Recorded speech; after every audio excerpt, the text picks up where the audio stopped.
of Book 1, Everything You Know Is Wrong, Human Origins.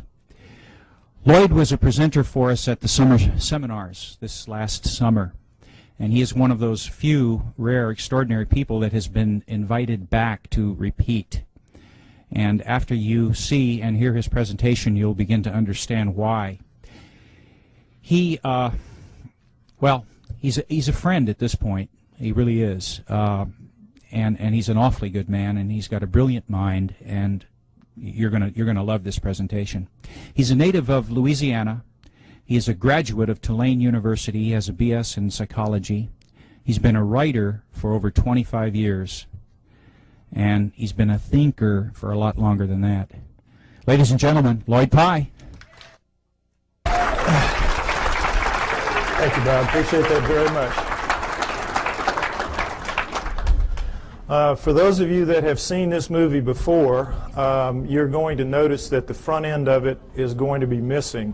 I'm not going to do the part about Darwinism because I'm going to add some material at the end that I didn't have at the last time, and I think you'll find it interesting.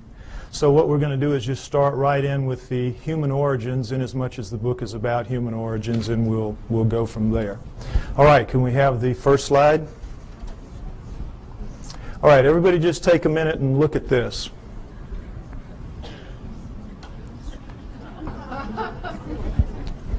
This is, wait, that's right, I don't need to do that. This is what we're all told is how we began as human beings. That we came out of the primordial sludge and step by step evolved into what we are today. Everything in that chain up to us is eat, survive, reproduce. We are, what's it all about? We have that incredible ability to say and think, what's it all about? How'd that happen? That's what this is going to be about. What we're told is, of course, that we're a natural flow of things, and that with this guy right here, we share a common bond that begins between 8 and 5 million years ago. 8 and 5 million years ago. Reason being, we know that we have upright walking primates of some kind or other at around 4 million years ago. So they just jack it back and figure if we're upright walking at 4, we probably split from a common ancestor with the down on all 4 apes between 8 and 5 million years ago. We know we were upright walking at 4 because we have proof of it at 3.5. Next slide, please. These are the famous Laetoli tracts of Tanzania, Africa, discovered by Mary Leakey and her team in 1978.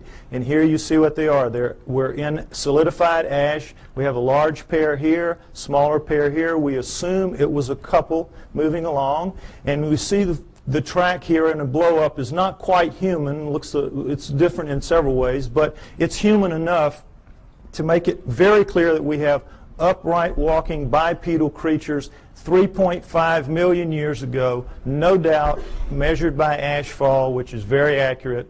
So that's why we jack it back. If we were this upright at 3.5, we had to be upright at around 4, and that's where you get your dates of 5 to 8 million years ago, the split from the common ancestor. All right, now, next slide, please. Here's the depiction of how this happened. The nearby volcano laid out a layer of ash. The creatures go walking along, leaving their tracks. Then another layer of ash comes, seals the layer, and then 3.5 million years later, a rivulet comes through here, cuts through, exposes one of the tracks. One of Mary Leakey's team sees it, and then they peel back the layers until they expose the whole thing. Miracle piled on miracle. It's just amazing, an amazing discovery. Now, the reason I show you this is I want you to notice that all pre-humans that you will see in the books, and go back and you can check, they will show you a head that looks like this one pretty much, grossly primate in its characteristics rather, because that's what the skulls of all pre-humans look like. But then they'll always stick these human bodies underneath those heads. And this is a subtle brainwashing that is performed on all of us to make us think that these are, in fact, pre-humans, because that's what they're called. That's what anthropologists call them, pre-humans. Now, you can't pretend that those heads are in any way human, so they don't, but they leave the body parts looking, you know, amazingly human. You have the hands coming down mid-thigh, and you know, I hate to say it, but God, this looks a lot like my body right there.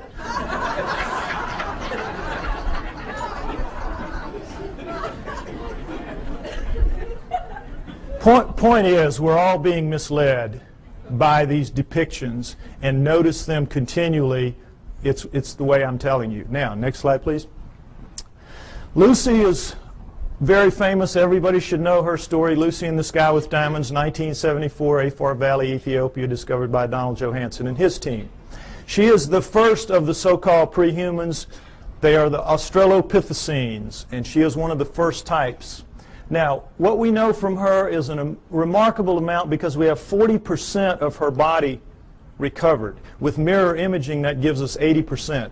It was so much more than any other fossil at the time. It was just amazing. So we know a lot about her. She stood about 3 feet 6 inches to 3 feet 8 inches tall. Very diminutive relative to us. But her bones, all of her bones, are much more robust than ours. Her upper arm bone here, for example, which is much longer than ours would be if it was a human that size. This arm bone it would end about right here. Also, it would be about that thick. So we can see she's much more robust than we are in all of her dimensions. She has the head of a chimpanzee, which we cannot tell from her skull, as you can see, but from others like her. Head of a chimpanzee. But we do know that she walks upright because we have her hip joint and her pelvis, and we have particularly her knee joint, all of which are amazingly human. So we know she walked upright, no question about it. She was an upright walking creature. Just didn't have bones that looked anything like ours, or a head for that matter. Now, one other thing I want to point out about this is the people that are paid to go out and find these fossils, these pre-human fossils, are paid to find pre-human fossils. So what they do is they fudge it every way they can to make them look human, and they always have problems with the arms, because all the arms of the pre-humans are too long from here to here, from shoulder to elbow relative to us. So if you'll notice, what they did is they fudged this way up beyond where it ought to be to get this up here, so they could get the fingertip down around mid-thigh, when in reality it belongs down around here. Keep these little tricks in mind. This is all part of the subtle brainwashing campaign that is waged against you to make you believe that they're telling it to you straight about how this all happened. Okay, next slide. All right, as I said, these are the first 4 of the Australopithecines, and Lucy is one of the first kind, Australopithecus afarensis. We have Africanus, we have Robustus, we have Boise. All right, we have basically a pair of upright walking chimpanzees, upright walking gorillas. You can see that, length of face, width of face, and sagittal crest, which modern gorillas have. It's that ridge of bone where their muscles attach to the tops of their heads. So from 4 million years ago to approximately 2 million years ago, we have a pair of upright walking chimps, a pair of upright walking gorillas, and that's it. Okay? Now, at 2 million years ago, we have a transformation.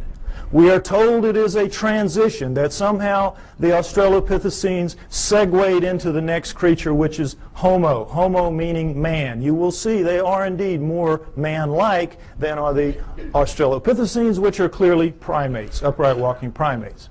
So, we have this changeover from Australopithecines to Homos. We're told that it is a transition, it is a transformation, as you will see with this slide. Next slide, please. Okay, here we go. Australopithecine, early Homo. Notice, if you will, this is not a transition. This would require 20 or 30 gradual changes to get in from this to this. It is an overnight change. It is just sudden. Boom. The Homos are here. I don't mean that like it sounds. Okay, next slide.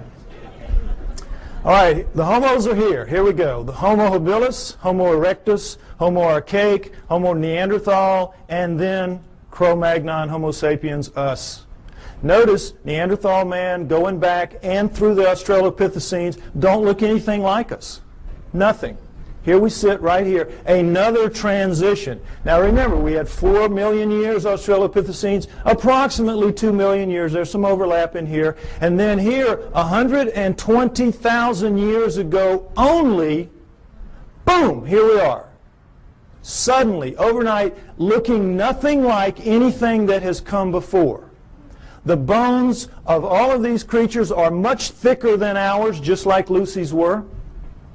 And in every way, the shapes are dissimilar. They do not have, it's hard to tell looking straight on, but they have no foreheads. Their foreheads go straight back off their huge brow ridges, neither of which we have. We have nice forehead here. We have no brow ridges. Huge, round, nocturnal vision eyes. So did the Australopithecines. These are primate eyes. Primates have this kind of eye. Huge, wide nasal passages indicating a big flat nose spread across the face. We've got our little uplift of bone sticking our nose off our face. We have rectangular, small, reduced eye sockets. Very poor night vision. A dramatic change has occurred. The upper jaw sticks off the face. Ours squished in. Nothing like us. Next slide, please. Profiles show the degree of change is startling. Prognathous mouth, no chin. Prognathous mouth even more so. No chin, and then suddenly flat mouth, nice chin. Look at the change through here. Australopithecine, Homo erectus, Cro-Magnon.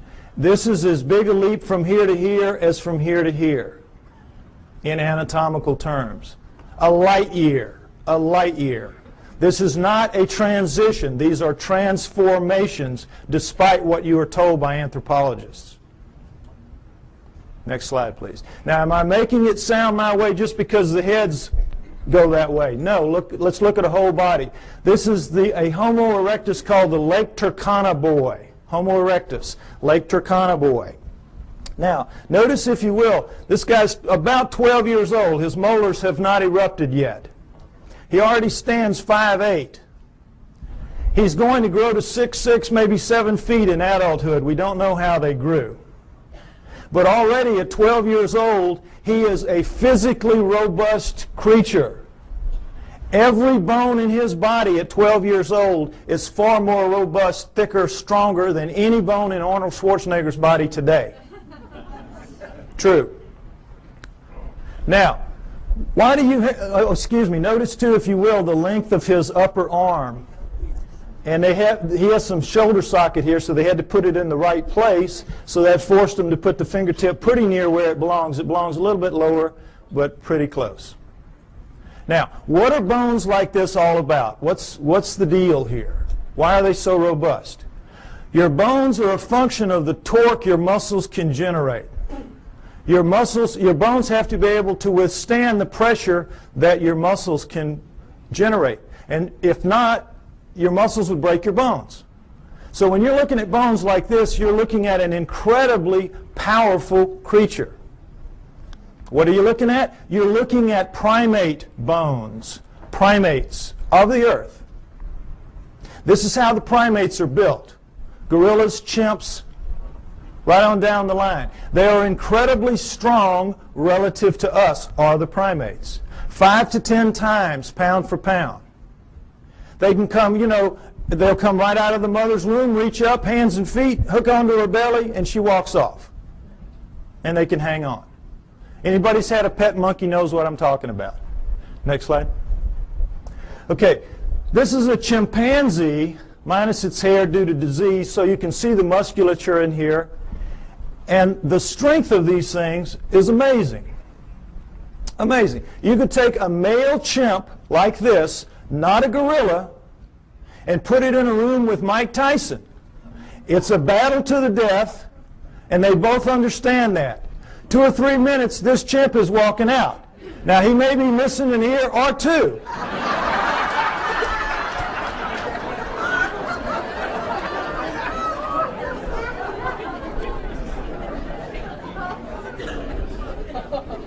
But the chimp is walking out. The chimp can tear him limb from limb, literally, apart. Understand that. Primate strength is nothing at all like human strength. Next slide.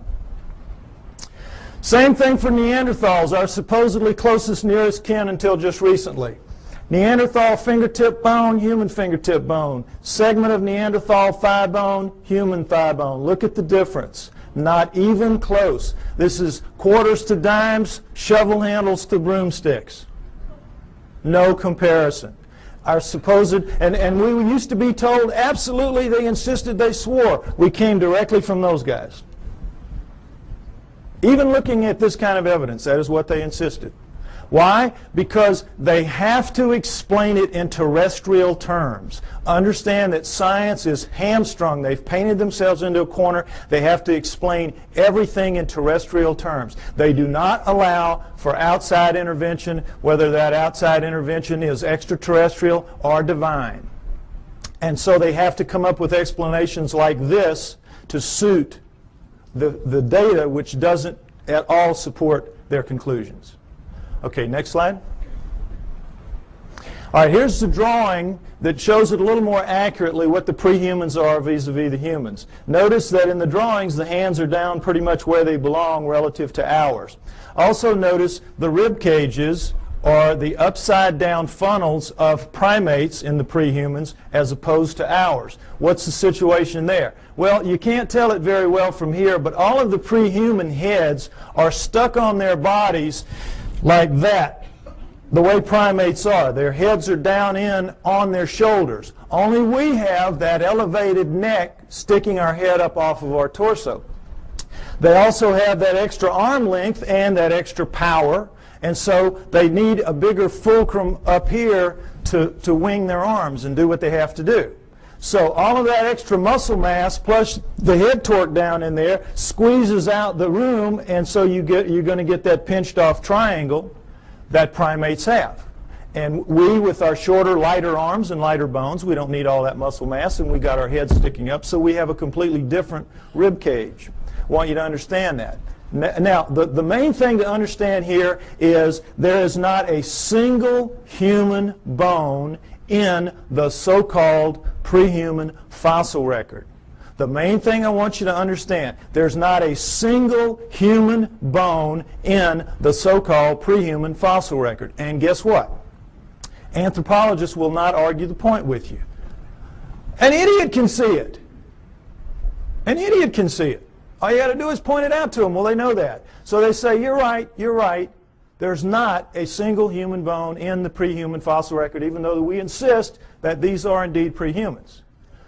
The reason we can get away with this is because we're going to put somebody right in here that's going to show a transition between these guys, and that is the missing link, the famous missing link. You've all heard about that. This is what it is. This is the thing that's going to stand right in here and miraculously show a smooth transition from this to this. Well, I tell you what, if the missing link was here today, he would need about 20 or 30 cousins standing right beside him, showing enough gradual transition to make this plausible.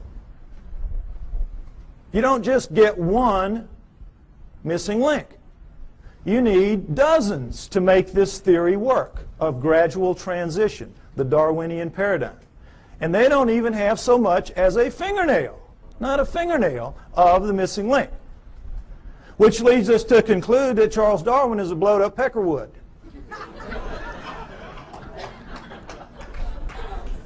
However, they will not concede that fingernail that's missing in that direction. Darwin's still intact, everything's still okay. Missing link's going to show up. It's been 140 years, not yet, but he will show up. Okay, next slide. All right, the throat thing, I want you to get that clear in your mind.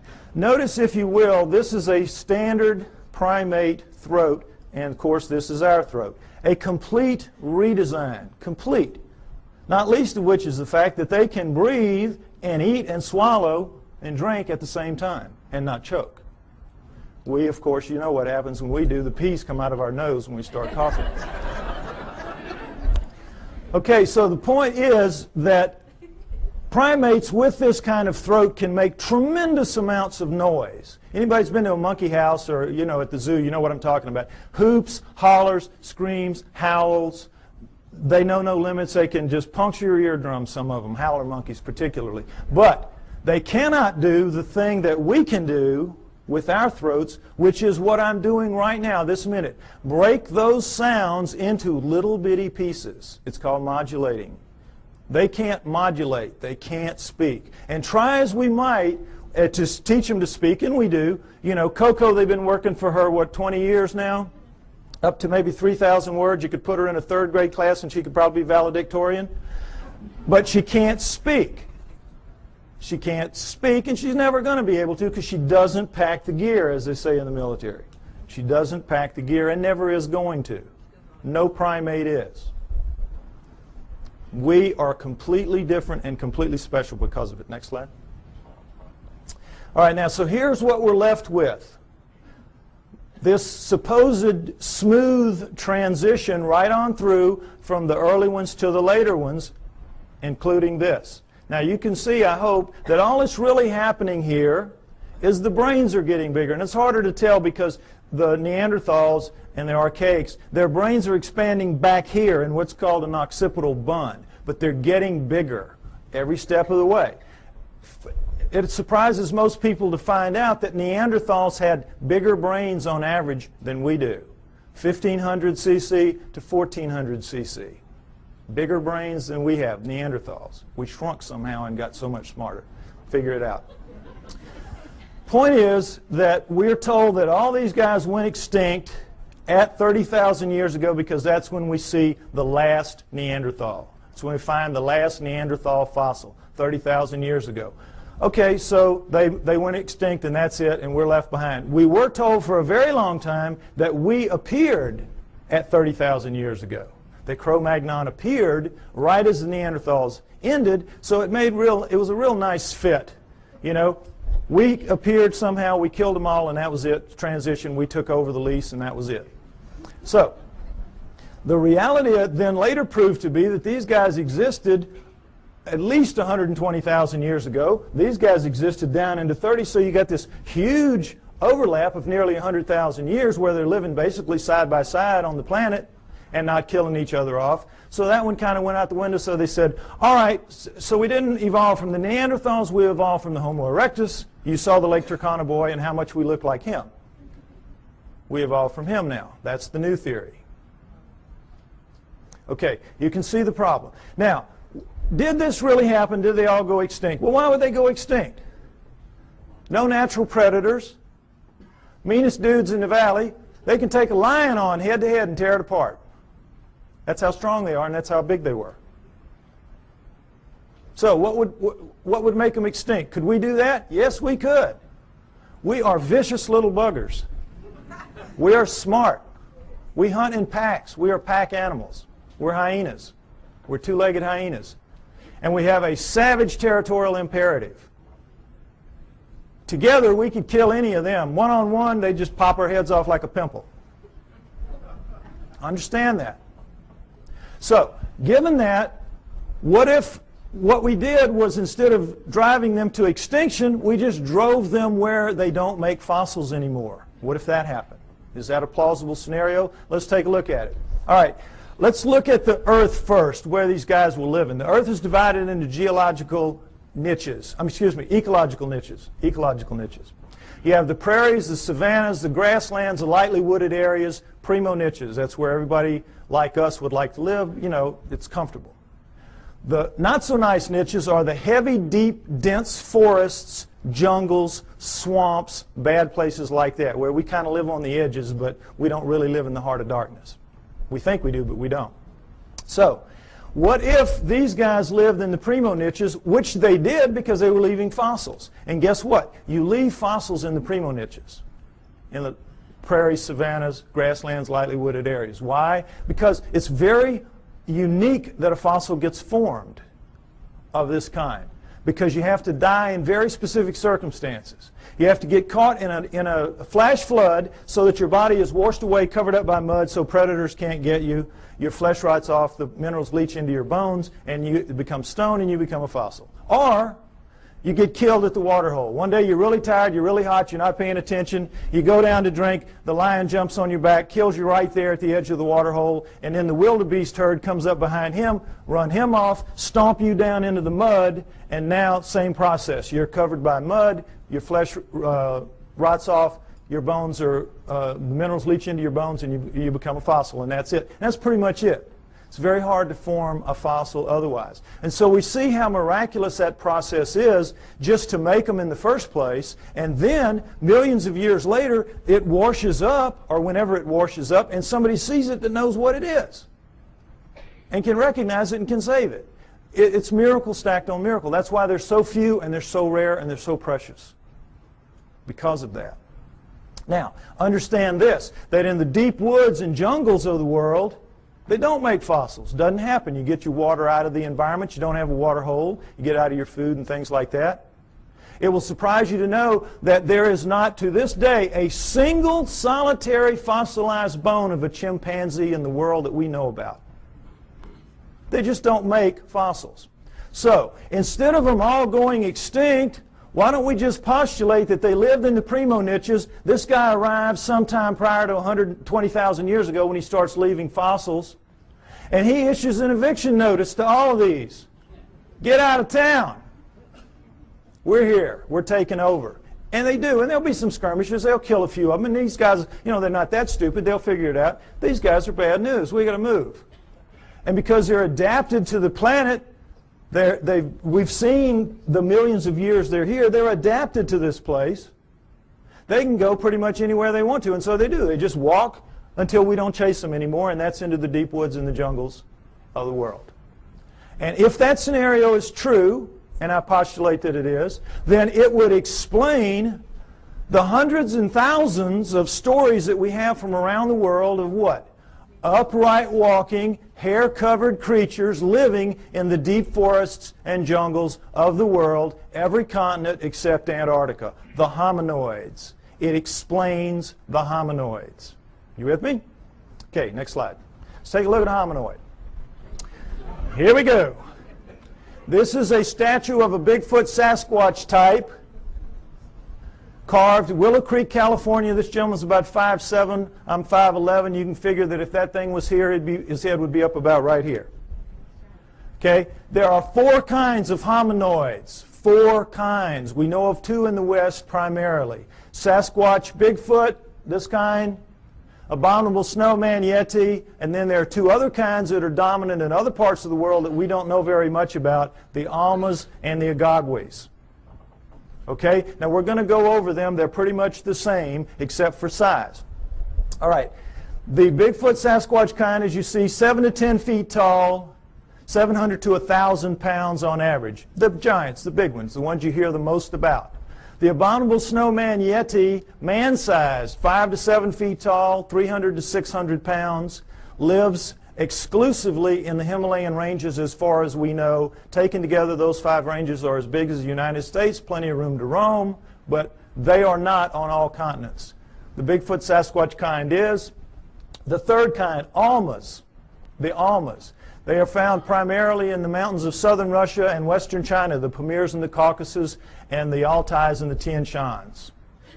But they are also elsewhere in the world, including in the United States. Man-sized again, 5 to 7 feet tall, 300 to 600 pounds. Fourth kind, the agagwis, about 4 feet tall, weigh about 200 pounds, the pygmies of the group.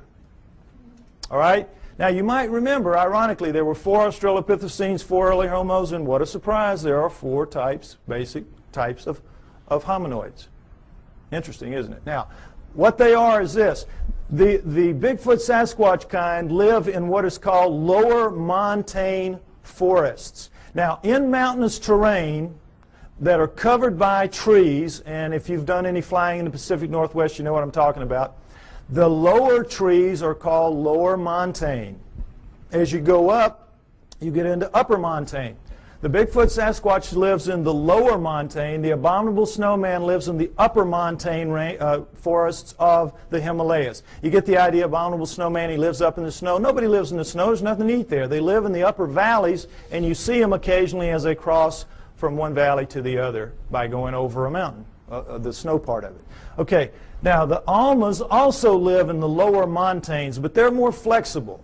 They also seem to be the smartest, and this is not to say they're anything like us. They're just very smart animals. The Almas are. I think they're going to prove out to be living Neanderthals. The evidence is strong that the Almas are living Neanderthals. Okay? The Agogwes, the fourth kind, the pygmy kind, live in the jungles of the world. That jungle band that goes through South America, Central Africa, and Indonesia. That area. They, of the four, have reddish, russet-colored hair, like orangutans, which also live exclusively in jungles around the world. The others have dark browns and blacks, their body hair, covered with hair. Whenever anyone sees them, their characteristics are described consistently the same. Wherever in the world, whatever kind we're looking at, when the person sees it, and frequently this is some very, very isolated native who doesn't even know that the rest of the world is out there, much less that these things are seen on other continents. And when they describe them, they always describe them the same way. They say, no forehead, huge brow ridges, big round deep-set eyes, big flat nose, although this one isn't so big, but big flat nose up against their face, mouth sticking off their face, no chin, head tucked down into their torso, very long arms dangling around their knees, very thick, muscular, robust bodies, and covered with hair from head to toe.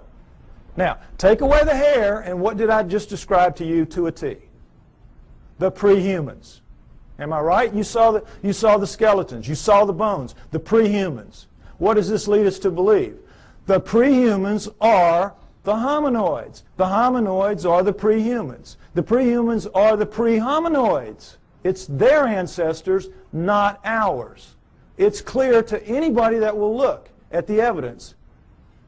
The so-called pre-humans are, in fact, pre-hominoids. Now, it's easy for me to stand up here and say this. What's the proof? Well, let's start right here with their feet. They leave tracks. All around the world they leave tracks. We have upwards of 10,000 or more photographed, plaster casted, or both. No question about it. And guess what? They're all fakes. All of them. Every one of them is a fake. Problem being, it's not that they are really in fact fakes. They just can't be real. They can't be real because not only is Darwin a blowed up peckerwood, all of his followers are. And they don't want to be that. So these cannot be real, even though they are. Now, is it possible that they could all be fakes? All these tracks could be fakes? Could they fool everybody? No. Why? Because we know a lot about it. Let's take a look. There's a science called ichnology. And what an ichnologist does is he studies the tracks left in fossils by creatures going millions of years back. Show them a fossil, they can look at a print or a track or anything, they can tell you what made it. There's a whole science to it.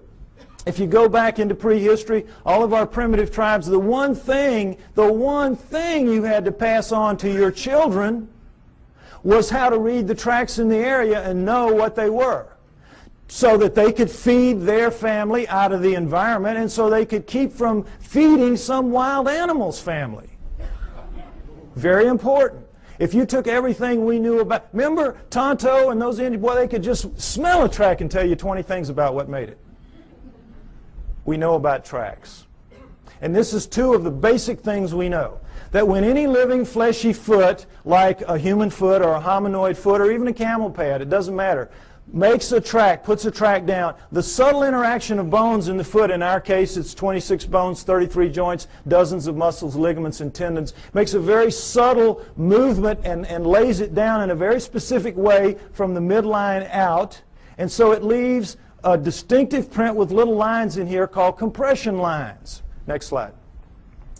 When you do it with a fake foot, you don't get that subtlety of movement because there's no sequential parts to a fake foot. If you're missing a foot and you need a prosthesis, you're going to get just a dull, stiff foot. We cannot duplicate anything even close to it, anything even close to a real foot. So whether this is plaster or rubber or plastic or wood, it doesn't matter. If you're making a fake foot, it's going to be of a piece, and so when you put it down into the medium, you have to stamp it or press it as a whole, and in doing so, you get a very distinctive look to that, and it's a little ridge here with cracks on the top and the outside that's an impact ridge.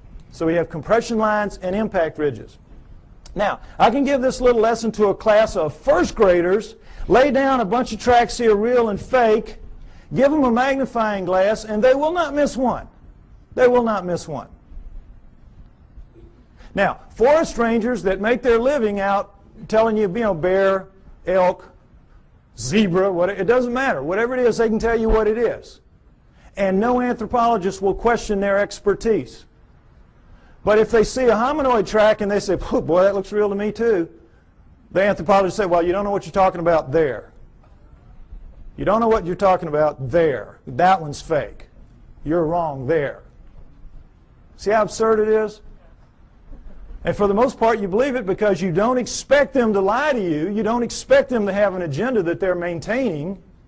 But they do, and they do. And keep it in mind. Okay, next slide. All right, this is the way a human foot works. Looks and works. This is, of course, a good foot, not a flat foot. This is a typical human foot with an arch. When we come down on our heel, we have to swing our momentum around the arch, then cut it over into the ball, which will regenerate some of the lost momentum, and then we come out thrusting off of our big toe. That's how we walk. Our smaller toes pull up and act as balancers. If you notice your feet tonight when you walk around, notice how that works. Your big toe will go down, your other toes will pull up, and it will leave in making a medium, an undisturbed ridge of medium here, in making a track rather, an undisturbed ridge of medium right here, but this, of course, will be squashed. Very distinctive print, no question about it. Now, guess what? We walk badly, badly. When you do time and motion studies of us walking, we're keeling around as we're swinging our momentum through our feet. We're locking our knees. We're basically throwing ourselves through our hips. That's why our joints wear out as we age. Our knees and our hips. We're using them badly. We walk badly. Whoever designed us needed to go back to the drawing board a couple of times more. They got lazy. It was a mistake. Okay, with that in mind, next slide.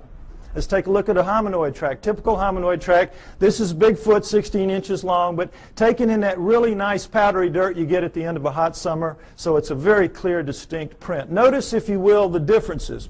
We have a midline about right here, ankle shifted very far forward, heel extended back here and very much widened, forefoot shortened very much and widened, all 5 toes looking about the same shape, ironically, square, and all 5 toes acting as balancers because you have medium all the way through here. So you're getting the forefoot thrust coming out completely of the ball area, which is dented in, and it's like a 2-part motion, sort of. So they have a completely different foot. It's a completely redesigned foot. Why? Completely redesigned creature. Much bulkier, much heavier, much denser, much more robust. So you need a different kind of foot. No arch is going to support that kind of weight, so you have no arch. Now, the funny thing about most real, quote, fake tracks is that the local yokels who make them make big human footprints and go out stamping those around.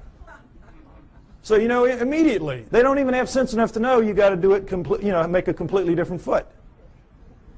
But the main thing to notice here is, remember, in our motion, we walk here, we go here, we do this, and we're very awkward. Look at the line of thrust here. Straight shot. What does this tell us? He walks right. He does it better than us. He does it the way it's supposed to be done. He or she does it the way it's supposed to be done. Isn't that interesting? Next slide. Okay, this is something else that the best hominoid tracks have. Dermal ridges. Now, it's kind of hard to see, but dermal ridges are your fingerprints on your feet. Fingerprints on your feet. This is why they take a baby's footprint when it's born. Fingers too small to deal with, just stick its foot on. Same thing. Individual, unique. Dermal ridges. And there you... Oh, I think my battery's running out. Oh, no. No. When I put it down here, it goes out. I may need a replacement part here if anybody's got one. Yeah, I know, but I think it's just because I shook the battery a little bit. All right, anyway, point is that whoever's faking these things out around the world, thousands of them, is taking the trouble to make articulating feet that if they would just put on the market, they could make a fortune in the prosthetics industry. And then they're taking the trouble to incise dermal ridges when lasers would have a hard time doing this. I mean, criminals, if this was easy to do, criminals would get their fingerprints fixed, would they not? Instead of cutting them off. Lasers really couldn't do this kind of work, I don't believe. Oh, okay. Okay. Thank you. No, I got it. I'm going to go with this one for now. Okay. So, you with me? It's a conspiracy to end all conspiracies, this making the hominoid track conspiracies. And what I'm trying to get you to see is that is in fact absurdity piled on absurdity that they're asking you to believe. And again, for the most part, you do believe that. Most people who came in here today probably believed everything that the tabloids have to say about the hominoids. Problem being, if the hominoids are real, what does it mean? We are off the flowchart of natural life on Earth, and they don't want that to happen. Neither science nor religion. So in this instance, they hold hands and walk down the path together. Okay, next slide. All right, check this again. Comparison, Bigfoot track, plaster cast, human foot, just to get this in shape in your mind again. Next slide. All right, another pair of hominoid tracks, as you can see. These are so grungy looking on the soles because they were taken out of clay as opposed to dirt, as you saw earlier. But in every other way, they're hominoid tracks, are they not? We found, they're found together, so we assume it's a male and a female, like the two that we saw walking along at the Laetoli tracks. Right? Would everybody agree? This is as hominoid as it gets, right? Wrong! Guess what these are? Neanderthals. These are Neanderthal tracks, absolutely and without doubt. Toriano, Italy, a cave 30,000 years ago. Neanderthal artifacts all over the place. Neanderthals.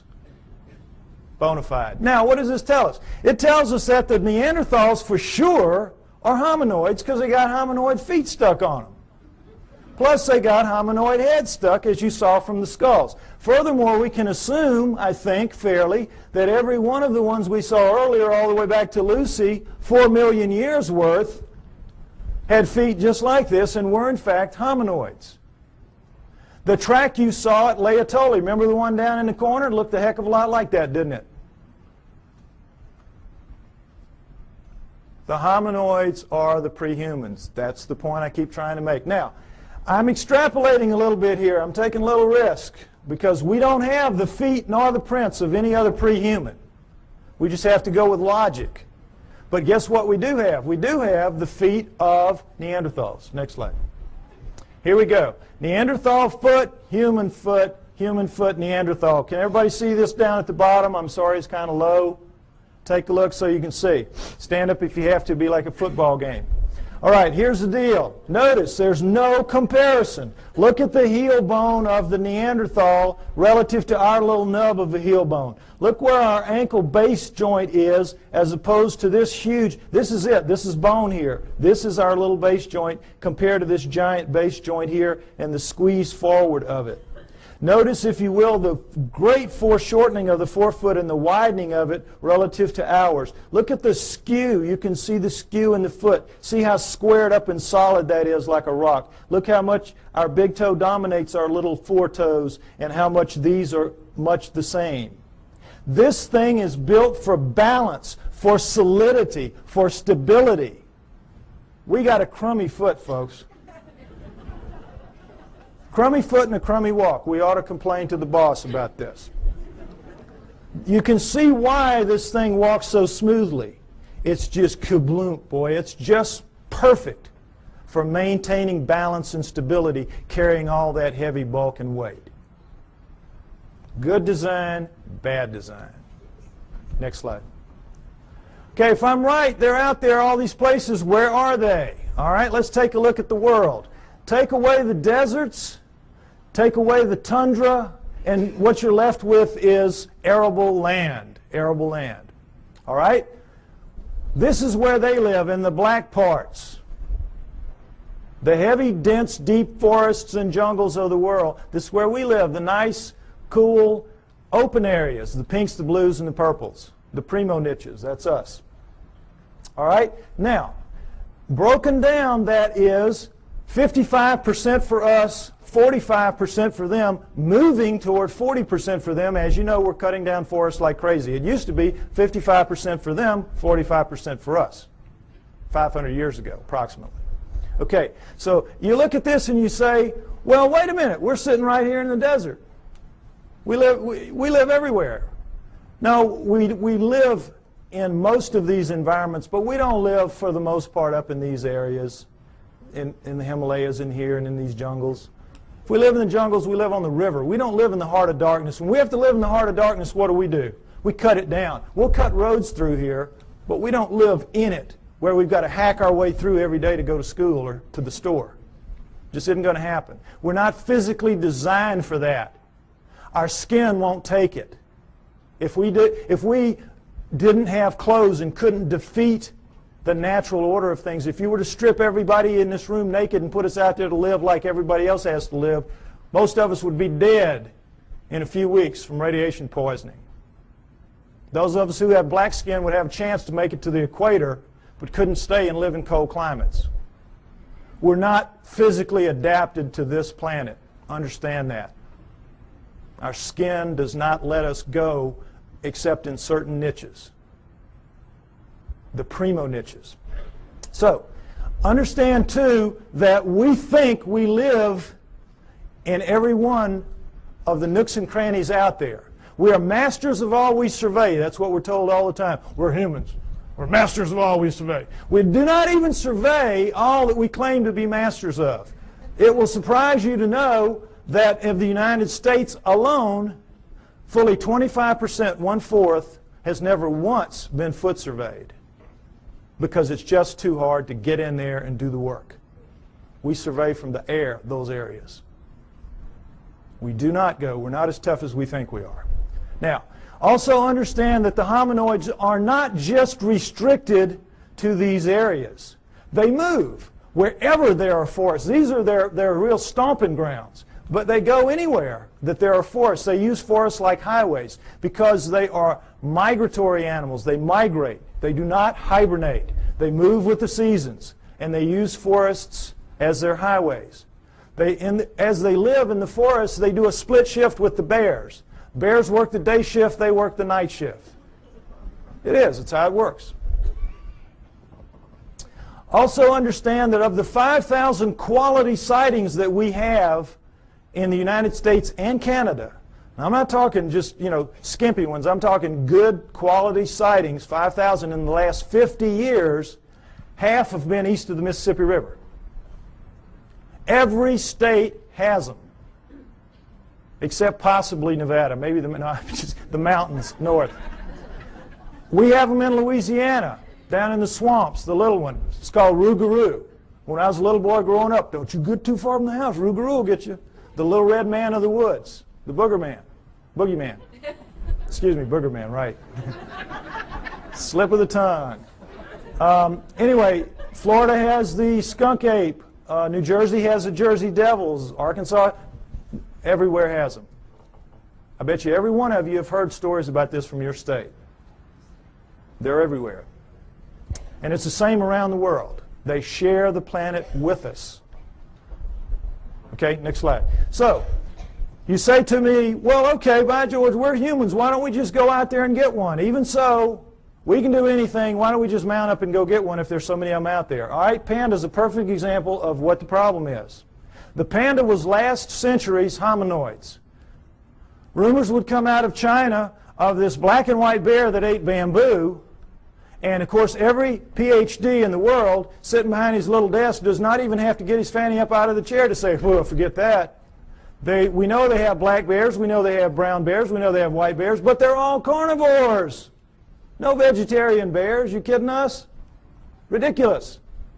And then in 1869, a French naturalist goes to Sichuan province, China, and sees the hide of a freshly killed one hanging on the wall, and he knows they're real. So every zoo and museum mounts up the expeditions that you would like to see mounted up today to go out to find the next panda and bring it in. Serious. Now we're talking Sichuan province, an area the size of the state of Arizona, very mountainous, hilly terrain, difficult terrain covered with bamboo rather than woods, but in every other respect like the environment that hominoids will be found in. How long do you think it took those teams? And this is back in the 1800s where people really knew their way around the woods. How long do you think it took? 60 years. And quit giving away my punchlines. Don't do that anymore. 60 years. 60 years.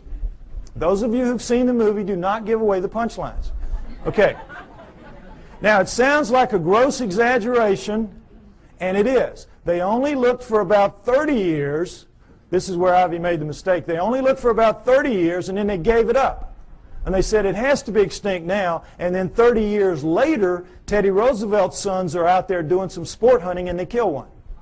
Okay? So then they mounted up again, knowing that it's for real now. And because they had learned so much in the interim, they began to get them. And over the next 20 years, they brought in 6. And we have the panda craze, that we have today. But even to this day, they're extremely difficult to go out into the wilds of Sichuan province, China, and bring in a wild panda. Now, what is the panda doing that makes it so difficult to get one? Well, as you can see, it's very brightly colored and stands out very distinctively against its green background. It lives during the day. It eats a very restricted diet, bamboo. It's very slow-moving. You see them move in zoos. They're as stupid as a bag of hammers. They can't even reproduce in zoos. Can't even find each other or figure it out. I mean, how stupid do you have to be? Anyway, the point is, they're not doing anything. They're living their lives, and the problem lies with us. We can't hack it in their world very easily. We think we're masters again of the world. We're not. We're not. And where they live is where the hominoids live. And the hominoids are bigger, faster, stronger, operate at night, eat anything in their world. They can hear better, see better, and I'm absolutely sure think better than we can. We're not going to just mount up and go get one because we've tried it many times and it hasn't worked. We're only going to see them by accident, encounter them by accident. And that's when it happens, and it happens a lot. We have good evidence on record of these encounters. Next slide. We're going to go over a few. The famous Patterson film, Roger Patterson took a film of a female hominoid walking along a creek bank in 1967, October. You all saw this, well, not all, but some of you saw this recently on a television program called World's Greatest Hoaxes. All right? That itself was a hoax. That program was a hoax. I wrote a long email about this, and it's on my site if you'd like to read it, www.lloydpye.com. It's a defense of the Patterson film showing what they did not talk about in that program, trying to make this film look like a hoax and pick on it, as people will do occasionally. There's no doubt that this is a bona fide film for a number of reasons we're going to go over. All right. First of all, it was a bright sunny day, as you can see. What happened was the sun was shining such that it was glinting off of her shoulder and thigh as she walked, and you could see her muscles rippling in her shoulder, in her thigh as she walks. In good slow-mo close-up you can see that, which they did not provide in that program. All right, if that's a person in a suit, the suit has to be glued to naked skin. In the gluing process, you lose that flexibility, that ripple. The only thing that looks like this does in this film is real skin over real muscle working. So we could stop right here. It's real just based on that. Right there. But we don't have to stop. The arm, if you've all seen her walk, she walks along like this. She drags her arm down around her knees where everybody says, the hominoids do. Why? The elbow articulates right here, which is much longer from shoulder to elbow than a human. If that's a human in a suit, impossible. You can't get an elbow bend at the same point. So we could stop right there. Solid proof that that's not a human being in a suit. But furthermore, Jerry Romney, the guy they said was in the suit, they stuck him with breasts. What would they do that for? Why go to the problem? Why go to the trouble? As she walks along and she turns back to face him, you see the breasts sway, and she takes a couple of steps, and you see that nice jiggle that we all know. If it's a person in a suit in 1967, it's going to be those early silicone jobs. Remember those? Absolutely real right there. Furthermore, she left tracks in the hard-packed sand of the creek bed. 1 inch deep. We have pictures, we have casts. That cast you saw earlier of the cast in the foot, that was her foot. No question, inch deep, walked a 200-pound man beside her not long after. He sank about 1/4 of an inch. So we know that as she stood there doing this, she weighed 600 to 800 pounds. Fake that. That's got to be a real lead-lined suit. 600 to 800 pounds as she walks. So we know that it was a legitimate film. Furthermore, as they pointed out in the program, with the fake films, they can never tell you where it happened and who did it, who took it, because they don't want that guy to be grilled and they don't want experts to go and measure one limb here and know how tall it really was. Well, what Patterson did was he went right out fast as he could and begged every expert in the area that he could call, every anthropologist and zoo person, come out, bona fide sighting, please bring dogs. And you don't want to bring dogs because these things have a very powerful body odor that even tracking dogs will recoil from. If it's a person in a suit, it's like the suit's not even there. The dogs are after it. Patterson did, of course, no expert came. Needless to say, they never do. You can't get them to go because they know what will happen. A young man named Grover Krantz went out early in his career as an anthropologist, took a look at one, and he said, it looks real to me. And it's 30-some-odd years later, and I think he's still trying for tenure. They've made a tremendous example out of Grover Krantz for what happens to people who side with the enemy in this issue, which is a very volatile, very sensitive issue. Okay? So no experts would come, needless to say. Patterson did everything right that he could except film something that could be real. Other than that, he was great. Okay, next slide. A man named Albert Ostman, picture taken in 1957, talking about an event that occurred to him 33 years earlier in 1924 when he was a young man, a timber cruiser in the woods of southern British Columbia. He's taking some time off. He's out looking for gold mines, lost gold mines. He's sleeping in his sleeping bag one night, and suddenly Big Hand picks him up, shoves him to the bottom of the bag, slings him over its back like Santa's bag of toys, and scoops up his camp stores with the other hand and walks off with him. He is captured by a Bigfoot. He has marched for about an hour. He's got barely enough room at the top of the bag to breathe. The hand couldn't get quite around the bag, so he had enough room to breathe, but he stuck down the bottom of it. It dumps him out an hour later or so, and he's in a 10-acre basin of high rock walls where he can't get out, and there's one opening opposite where he is, and over there is the den of the living quarters of the male Bigfoot that got him, his mate, and their 2 offspring, a young male and a young female. And Albert Ostman stays with them for 6 days before he can figure out a way to escape, which is very funny, very clever. Not going to go into it. Takes too long to tell. It's in the book, okay? But he gets away. The point of the story is not how funnily he escapes, but that he doesn't tell anybody for 33 years. Keeps it to himself, thinking everybody would think he was crazy, which they would do. And then in 1957, he reads an affidavit in a paper by a man who saw one picking berries, and the man said, if anybody has an experience like this, would you share it with me? So Ostman writes him a letter and says, this is what happened to me. Well, when people found out what happened to him, the roof fell in on the poor guy. Experts came in from all over the world. He had to take lie detector tests up the wazoo. You know how it works. And so you know that when you're telling a story, a long, detailed story, and it's a lie, you can't keep the details straight. You're going to goof it up, and they're going to figure it out sooner or later you're telling a lie. He never goofed up. He passed all his lie detector tests. No, anybody that had anything to do with him, just read the testimonies, say he was absolutely A+ straight-up guy, telling a true story. Next slide. The famous Minnesota Iceman. Ice Child is more like it. This was a juvenile Bigfoot killed by a man named Frank Hansen in the woods of northern Minnesota. Ironically, in 1967, the same year that Patterson filmed his Bigfoot 2,000 miles away. All right, now, Frank Hansen shot it in the back, blew out that nice hole in its chest, dropped it, severed its spine, dropped it down. It pulled its arm up to protect its face from him, as you can imagine, shot it through the wrist, through the left eye, blew the right eye out onto its cheek, and blew out the back of its head. Coup de grace, killed it dead. At that moment, 1967, Frank Hansen could have changed history. He could have taken this thing, crammed it down the throats of science, and we would not be having this discussion today. We would all accept hominoids as a reality from that point forward. No problem.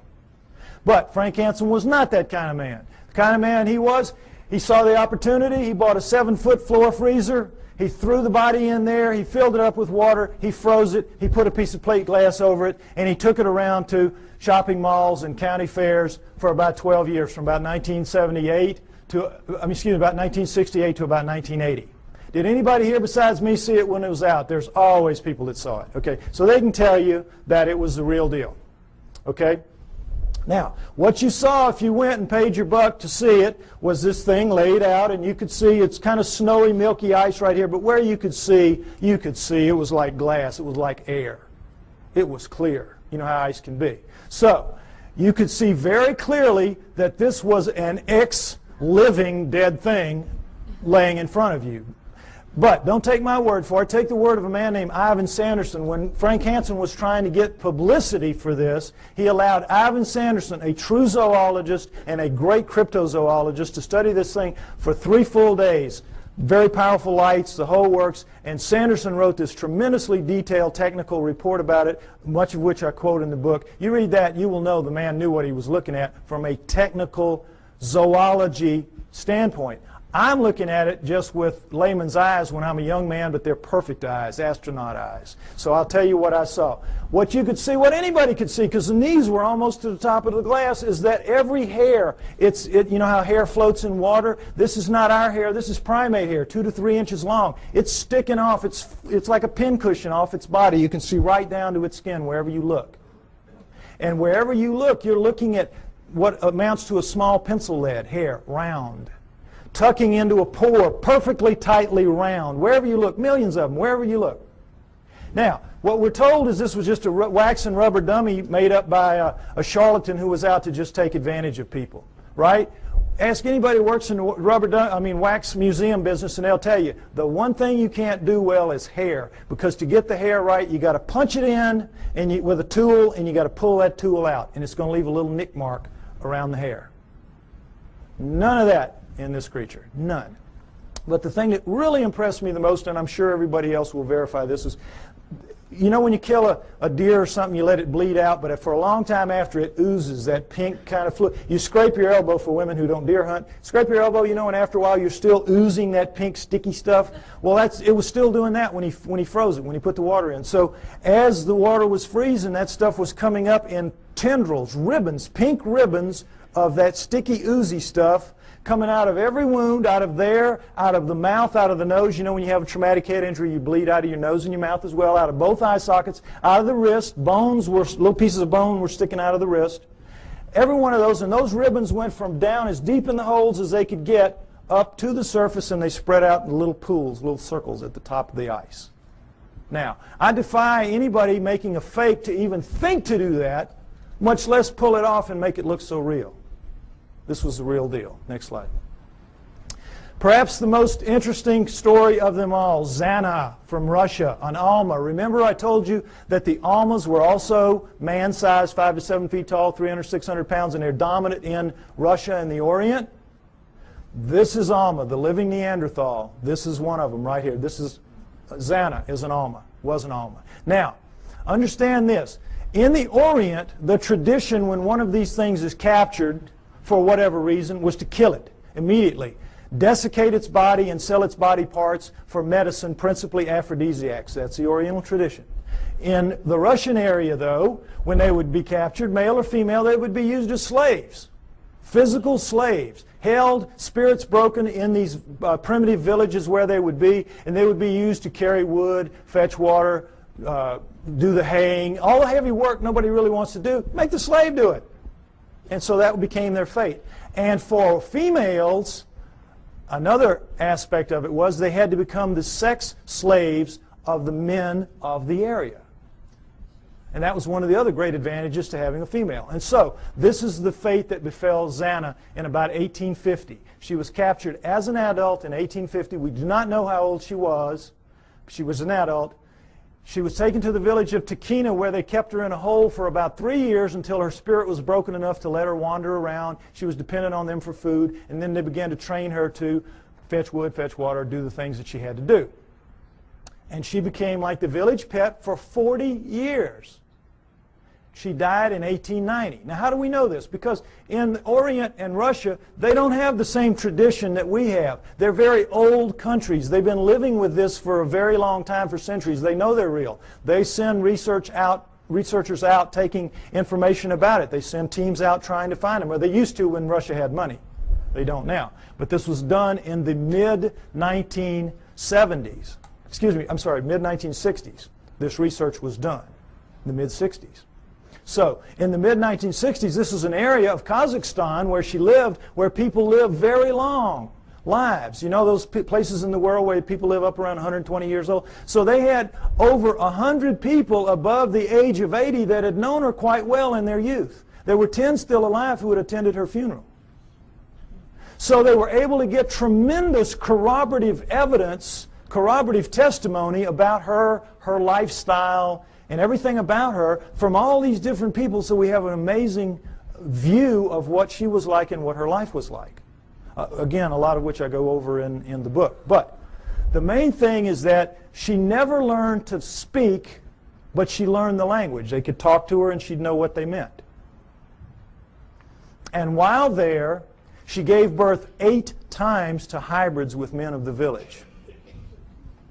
8 times. Killed the first 4 accidentally because her kind apparently washes the newborn off immediately. She would take it to the freezing glacial river that ran through the village, and because they had so much human in them, it would kill them.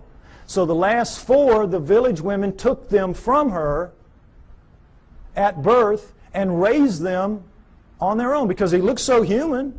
And every pair of hands was very valuable in one of those primitive villages like that. And so they raised them up, and they became Russian citizens. Married, had children. Her great-grandchildren are alive in Russia to this day. I know, it's an amazing story. Now, what do people say about her children? Well, everybody said that they were indeed taller than most, bigger than most, a little more robust than most, but not giants, not superhumans, just strong, you know, big and strong people. Darker skinned than most, but not truly Negroid. Hair like, you know, everybody, but not covered in hair like she was. Average intelligence, not wizards, not stupid.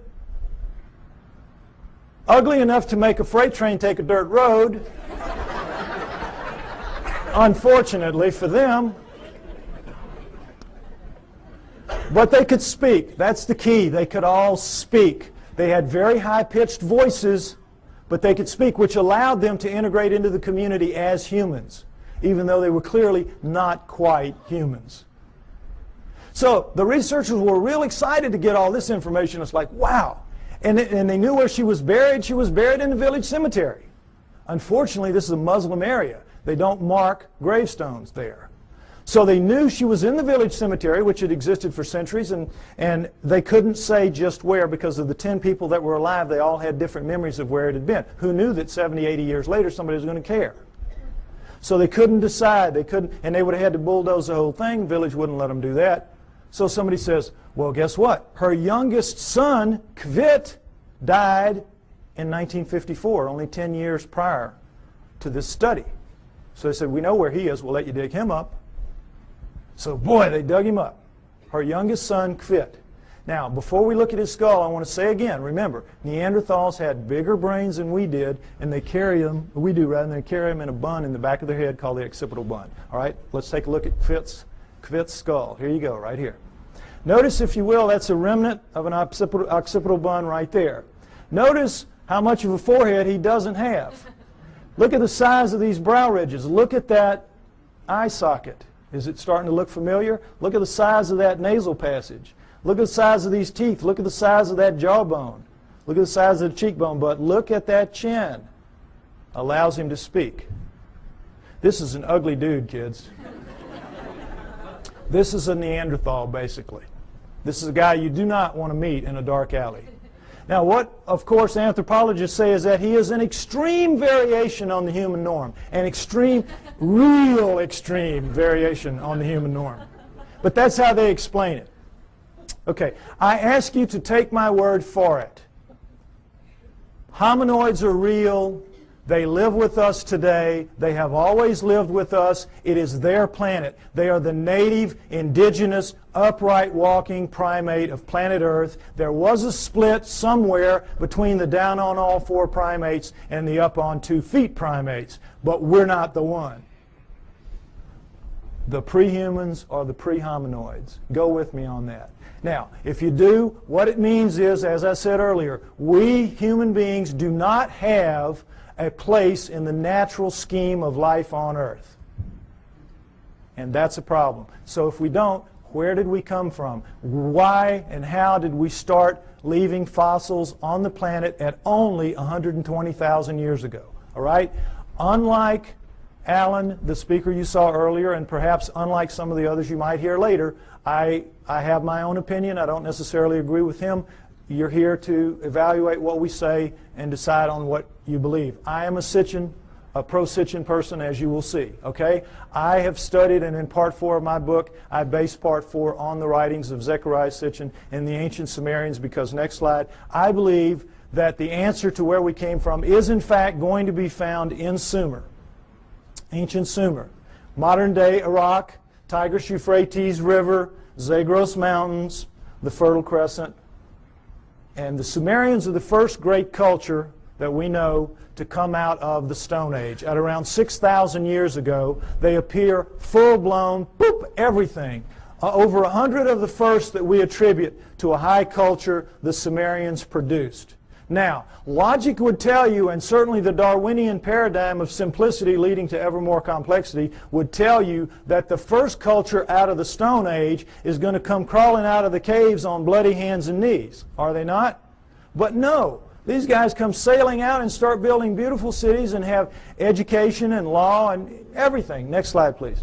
They had the first great cities, the first great city centers, the first high-rise buildings, the first walls, the first roads, the first wheeled vehicles, the first ocean-going vessels, geniuses with water, first agriculture, first animal husbandry, first laws, first court systems, first literature. You name it. They had it. Well, everything except cable TV, maybe. I mean, they had it. They were great. They were a fantastic culture. And the Egyptians, Greeks, and Romans come from their culture. Those cultures developed from what passes down from the Sumerians, or at least out from the Sumerians, I believe. Okay? So, one of the many things they had at first was writing. Now, this is what we're all taught. We're taught nothing about the Sumerians except that they invented writing. Again, they appear, boop, invent writing, boop, disappear, and that's it. History forgets about them. You never hear what they wrote. You never hear what they wrote. And you never hear how sophisticated they were, because, again, it doesn't fit that paradigm. It's easier to just start with the Egyptians, Greeks, and Romans and move on from there.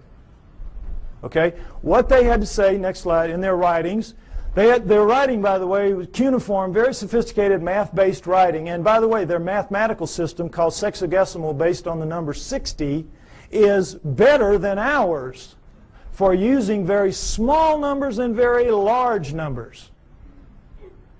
And they kept time around the great year, 26,000 years. How'd they figure that out? Among other things. But in their writings, most of it is like these little hand things where it's just bills of lading. I sell you this. I'm buying that from you. It's like our paperwork. But they have a lot of them, about 5,000 of the 100,000 or more that we have, that have to do with stories of their cosmology, their cosmogony, their history, where we came from, how the solar system formed, and all that. And that's what we're going to go over, what they had to say. Where did it come from? Well, originally, when these things were being translated in the late 1800s, early 1900s, when the translators would read what they'd have to say, it was like, oh, come on, forget about it. Put them in the myth. These are myths. They have to be myth. It can't be true. And they put it in the myth pile, which Alan was talking about, myth. So, Zecharia Sitchin, a man named Zecharia Sitchin in the 1950s gets the idea, wait a minute, how does the first culture get a myth? Who hands it to them? Good question. Why didn't anybody else think of that? So, he assumes it has to be a history. They have to be telling a history, which then later gets distorted perhaps as myth by later cultures, but the first one's got to be a history. So he goes into the myth pile with that attitude and comes out with 8 books at this point called the Earth Chronicle series, which I use as the basis for a lot of what you're going to see here now for a while. Okay? We're going to go over what the Sumerians had to say, boiled down. Part 4 of my book is basically the cliff notes to Sitchin's work. Any of you that have tried to read it, you know it's a slog at points. Okay, I tried to make it as easy as I could so at least you have the cliff notes to go in and try it again. All right? Next slide.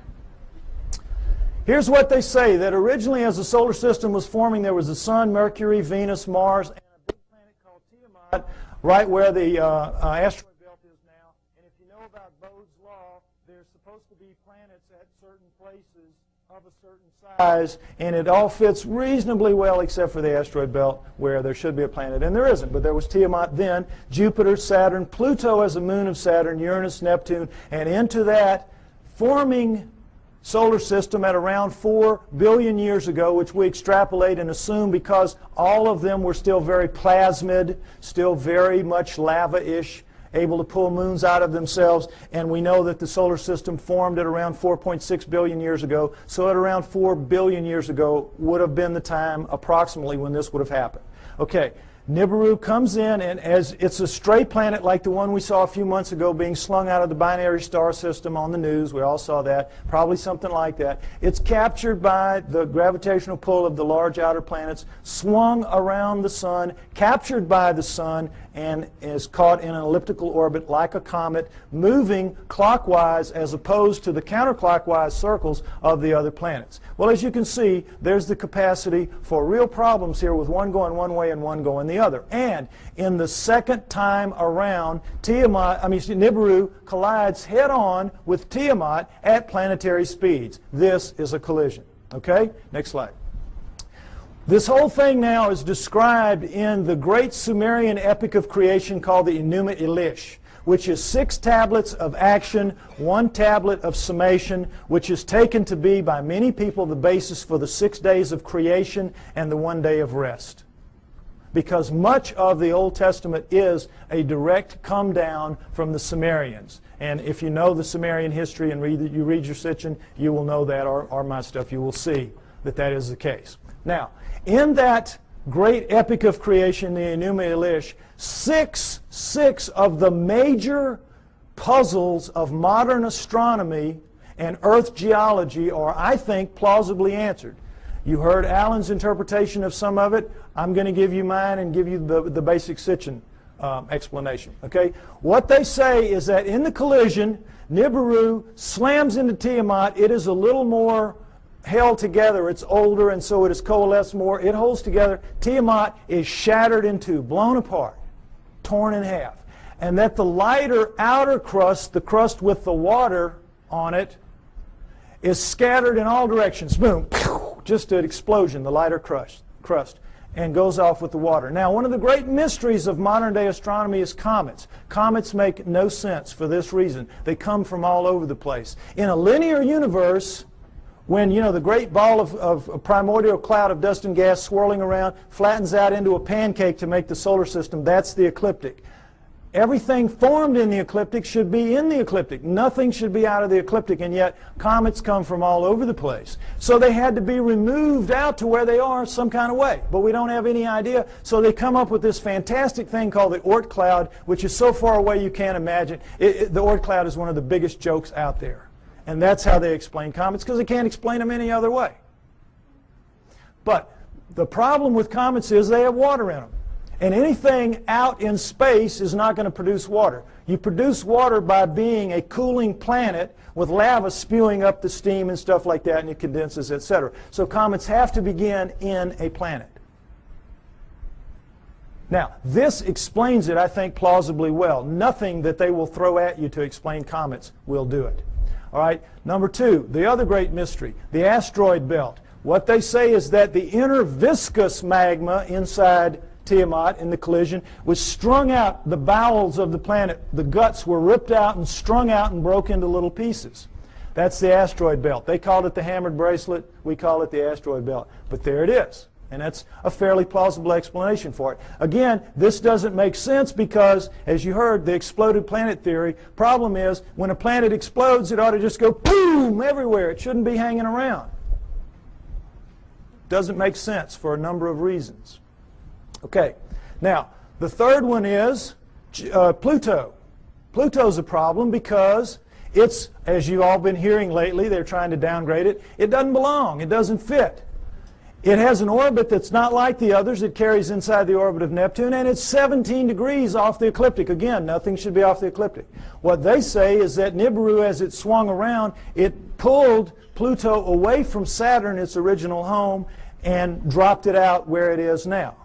Now, all astronomers know Pluto is not a natural planet. It started life as a moon of an inner planet. They know that. But they have no idea how it could have gotten moved out to where it is. Here you go. Here's the reasonable answer right here. Now, let's talk about Earth. Three great mysteries here. Life. Well, first of all, let's establish that Earth is a remnant of this. What happens is Nibiru's moon bangs into the remnant of Tiamat, and like pool balls, boop, hitting, knocks it inside the orbit of Mars, and it reestablishes there and becomes the Earth, the remnant of Tiamat. Now, Earth has one great mystery is life. How did life come to be? Life appears, despite what you're told about the lightning bolt into the primordial soup and all that, forget it. That's just a joke. That's just a fantasy fairy tale to tell people that don't want to know the truth and to tell kids in school. That's what they're teaching to this day. We know very well that the first forms of life to appear on Earth appear suddenly. They're very sophisticated bacteria, prokaryotic bacteria, and there's not one, there's two kinds, and they appear at around 4 billion years ago. Suddenly, overnight, strata with two kinds, sophisticated bacteria, relative to what that first living form would have been. If I had done the first part of my show, you would see all that. Okay, you can get the tape or get one tape and put it in a room and let everybody see it if you want to. But anyway, the point is, life is a great mystery. How it would suddenly appear 4 billion years ago, here you go. It says in the tablets, in the collision between Nibiru and Tiamat, in the mingling of their waters, Nibiru passed life to Tiamat, to the remnant of Tiamat. Perfect explanation for the sudden appearance of two sophisticated life forms on the remnant. Now, the remnant now is over here with its moon Kingu and has gone over, and now we're looking at two major differences in Earth and all other astral bodies out there. Earth is missing a huge portion of its crust, and it has plate tectonics, movement in the plates. How could that happen? No explanation. Why? Because in the vacuum, any liquid in a vacuum, what does it do? You see it in the space shuttle all the time. They let orange juice or milk. It makes the smallest, tightest ball it can make. That is what a liquid does in a vacuum. Smallest, tightest ball it can make. Now, that is what all the other astral bodies have done. They don't have plate tectonics. There's nowhere for the plates to go. They're as tight as they can be. Where do plate tectonics come from? In the collision, the backside of Tiamat is cracked like an eggshell. Cracked like an eggshell. There are the plates. There are the plates. And when the missing crust, of course, is when the half is there. It's still viscous. It's still magma. So what's it going to do? It's going to tighten itself down into a new ball, much smaller than the old one had been. And what's going to happen? It's going to have a big chunk gone, a big missing piece of itself, a big hole in itself, in its skin. And so that scar is going to break up into pieces as the plates move around, and we have the plate tectonics and we have the missing surface that we know about today. Next slide, please. And we'll take a look at just a representation of what it looks like with the water gone. Not to scale, of course, but you get the idea. This is not like any other planet or moon out there. Something happened. And I think the Enuma Elish gives a plausible explanation for what that was and for all the other things that I mentioned as well. Next slide. Now, when the dust settled, here's what we had. The solar system as we know it today, with Nibiru moving in this clockwise 3,600-year orbit. And I say it passes outside the orbit of Mars, inside the inner edge of the asteroid belt. And the last time through, I think, was around 200 BC, which means it's just past aphelion out here, and it's going to be back around 3400 AD, about 1400 years. We don't have to worry about it if I'm right. You will get arguments about these dates. Some people use textual interpretations. I use the date of the ending of the Ice Age, which I believe was caused by Nibiru passing through and lifting the tides. You can read about why I think that in the book. And I use the dating of the ice cores and the tree rings of science. I try to make my work as scientifically based as I can because I expect someday to be able to go toe-to-toe with those guys, and I want to be able to do it on their turf in their terms. Okay? So, next slide. All right. This is some of the proof for that story that you've just heard, and it starts with cylinder seals. And I just want you to see what a cylinder seal is. There are about 5,000 of these that we have. They were their printing press. It was just a thing they would roll out on the clay to leave little pictures like this. Now, when they had a story to tell, they told it in the tablets like you saw. But when they had an event that everybody would know the event, like I showed you that cartoon, and everybody here, we all knew in a very small space that was talking about millions of words and thousands of volumes about evolution. Am I right? We all knew. Well, they would all know this was the story of the time the gods or whoever gave the water to the water buffalo or whatever. The point is, notice the fine detail in the best of the cylinder seals, and then realize that these are basically 2 to 3 inches high. They're like big spools of thread.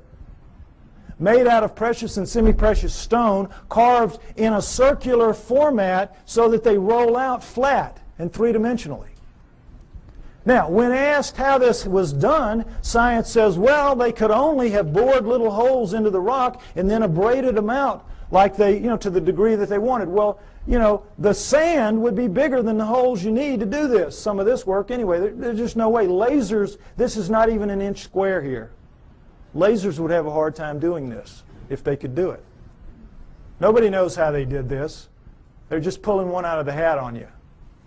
Okay, next slide. This is the one I want you to see. This is a much older one, much more worn, as you can see.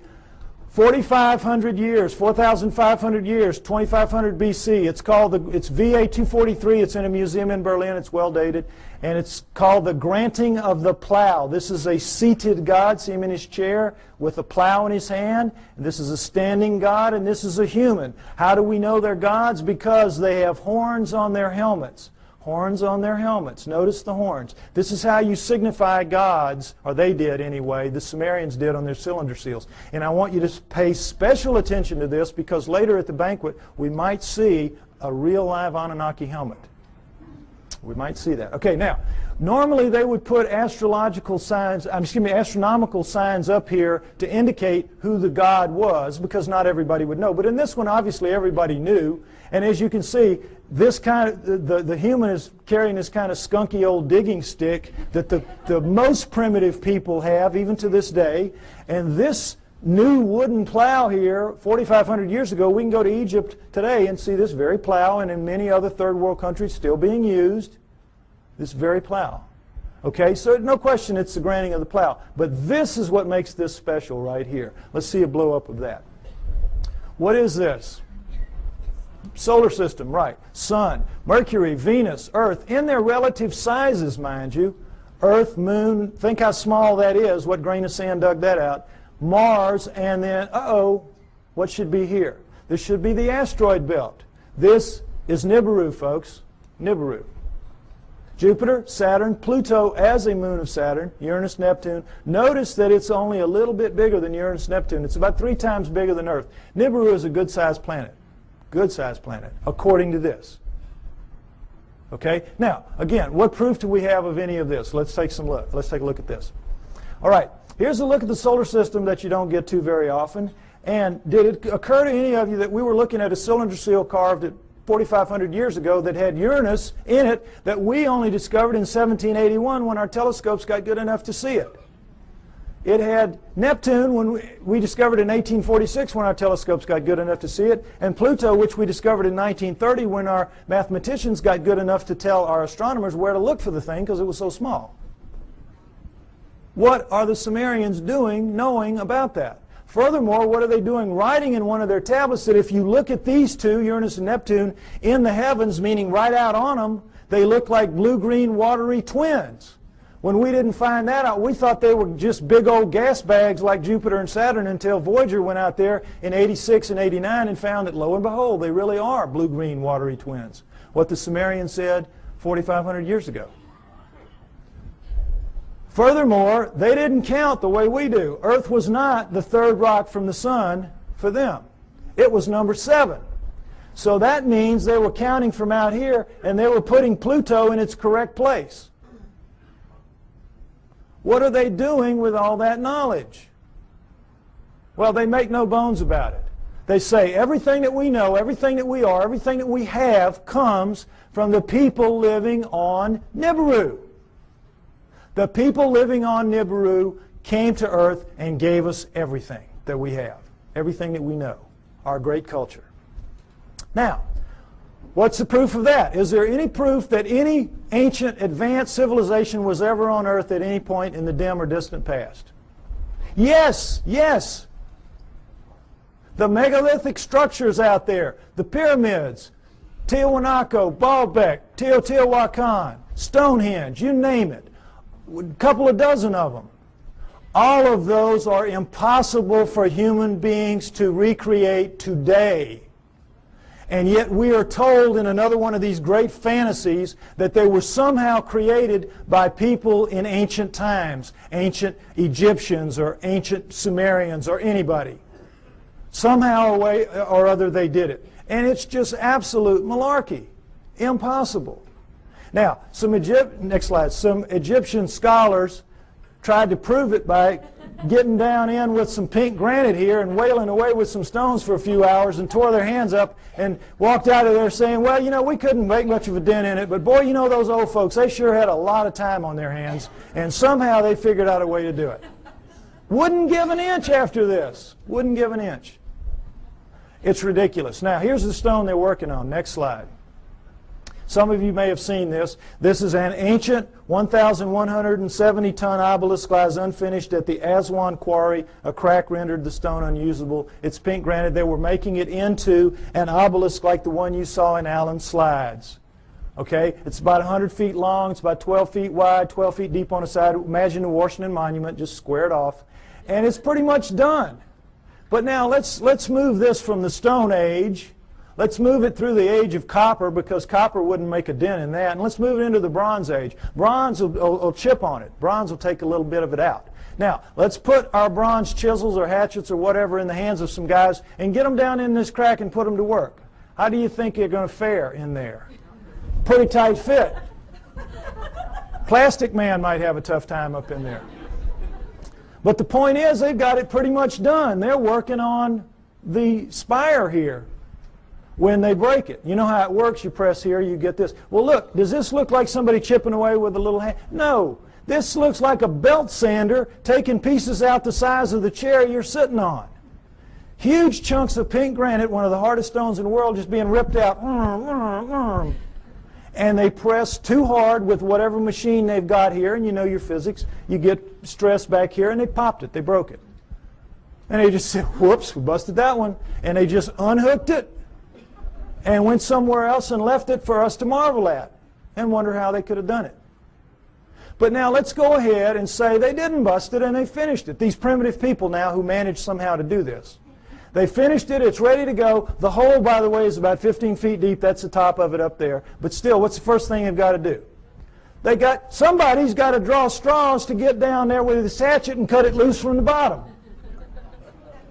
Now who's going to do that with 1,100 tons sitting on top of him?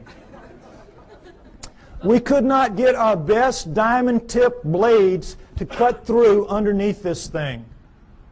The weight would stop the blade. We could not, the operative word here is impossible. We could not get this out of here. And yet they did it time and time and time again. To lift it out, just if we could somehow cut it loose, we would have to take a dozen of our largest movable cranes to wring that hole just to get it up. You're being lied to, folks. That's the main thing you got to understand. You're being lied to. It's absolutely impossible for this one stone proves that none of the megaliths were made by those people in that era. And this, again, is not the biggest one. They have them in Baalbek twice that big. Okay? Next slide.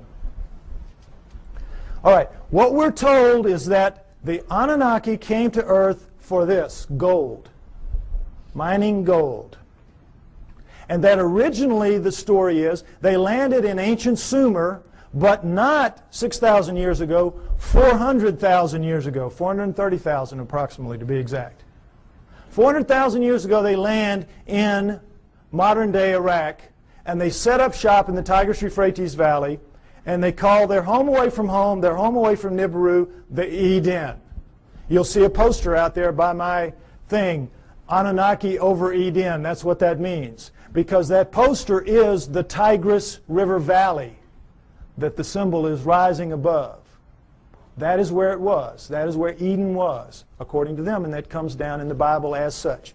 So they set up camp and they placer mined the gold out of those rivers. What do they need gold for? They needed to repair their atmosphere. In their rise to high technology, they had damaged that big, 3 times the size of Earth atmosphere, the same exact way we're damaging ours in our rise to high technology, and they ultimately had to repair it with very fine particulates of gold, like talcum powder, blown up into the stratosphere above it so it would ride above there and act as a reflector and an insulator from cosmic rays, which is, you see that on the masks of astronauts and in the capsule and all that. Gold is a wonderful stopper of cosmic rays. So that's what they had to repair it with. It's what we will have to repair it with. We'll have to do exactly the same thing when the day comes for us to have to face up to what we're doing to our planet. Okay? So they came, they placer mined out of the river, and all that is you put a tray in the water, you let the water sweep over, the water drops the gold into these cloth. Every few weeks you pick it up, and it's real easy. It's the way we do it now when we have the opportunity. But you tap out any stream system, ultimately, and they did. After about 150,000 years, they had tapped it out. And so they decided they were going to split themselves up and go where the mother lode of gold was on the planet Earth, which is what it is today, Southern Africa. So they divided themselves into the upper world, which remained the Eden, and the Abzu, which was the lower world, and you didn't want to go to the lower world because you had to get in the holes and dig the gold. And they didn't like it. So the Anunnaki revolted. They said, we don't want to do this. We want a slave to do this work for us. Plus, it was a hardship duty, mostly men. Why don't you make us some women while you're at it? So that's what they did. They decided to use the creatures of Earth, which would be the hominoids, and I say it would have been the Almas, the likeliest candidate. They took the creatures of Earth to get some of their genetic material to make the new slave better adapted physically to the planet than they were, but the slave would for the most part be like themselves. We shall make the Adamu, A-D-A-M-U, which comes down as Adam, and we shall make the Adamu in our own image after our own likeness, which comes down word for word. And that is what they did.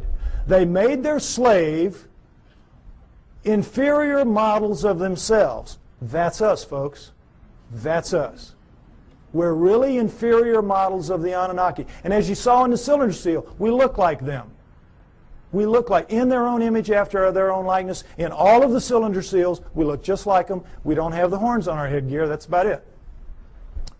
We are them. That's why we're not adapted to this planet. That's why we're so obviously not a part of this planet. We have their bones. We don't have primate bones. We have their muscles. We don't have primate muscles. We have their skin. We don't have primate skin. We have their body pattern, their hair patterns on their body is ours. We have thickest on our front, thinnest on our back. Primates have thick on the back, thin on the front. We have their eyes, their poor night vision eyes. We have their foreheads. We have their brains. That's the key to this. We have their brains. That's why we're not like anything else on this planet. We are them. We are genetically engineered copies of them. Okay, next slide. Let's take a look at how that was done. Human body contains 100 trillion cells. There's a nucleus inside each human cell except red blood cells. Each nucleus contains 46 chromosomes arranged in 23 pairs. One chromosome of every pair is from each parent. The chromosomes are filled with tightly coiled strands of DNA. Genes are segments of DNA that contain instructions to make proteins, the building blocks of life. This is where genetic engineering takes place. Now, we're going to go over it lightly, but it's very important. I want you to understand these things that I'm going to tell you now. Okay, next slide. Don't worry about the details and how they do it. This is what they do. They can open up a cell, our genetic engineers can, our geneticists can. We can open up a cell, open up the nucleus, pull out strands of DNA, and in that strand, 98% of it will be what's called junk DNA. We don't know what it does. If it has a function, we don't know what it is.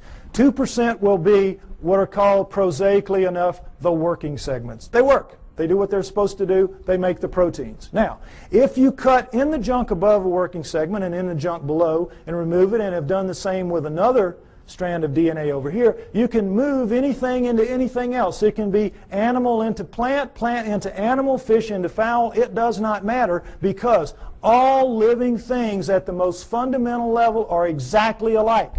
Understand that. We're all made of the same 4 base pairs, the same 20 amino acids.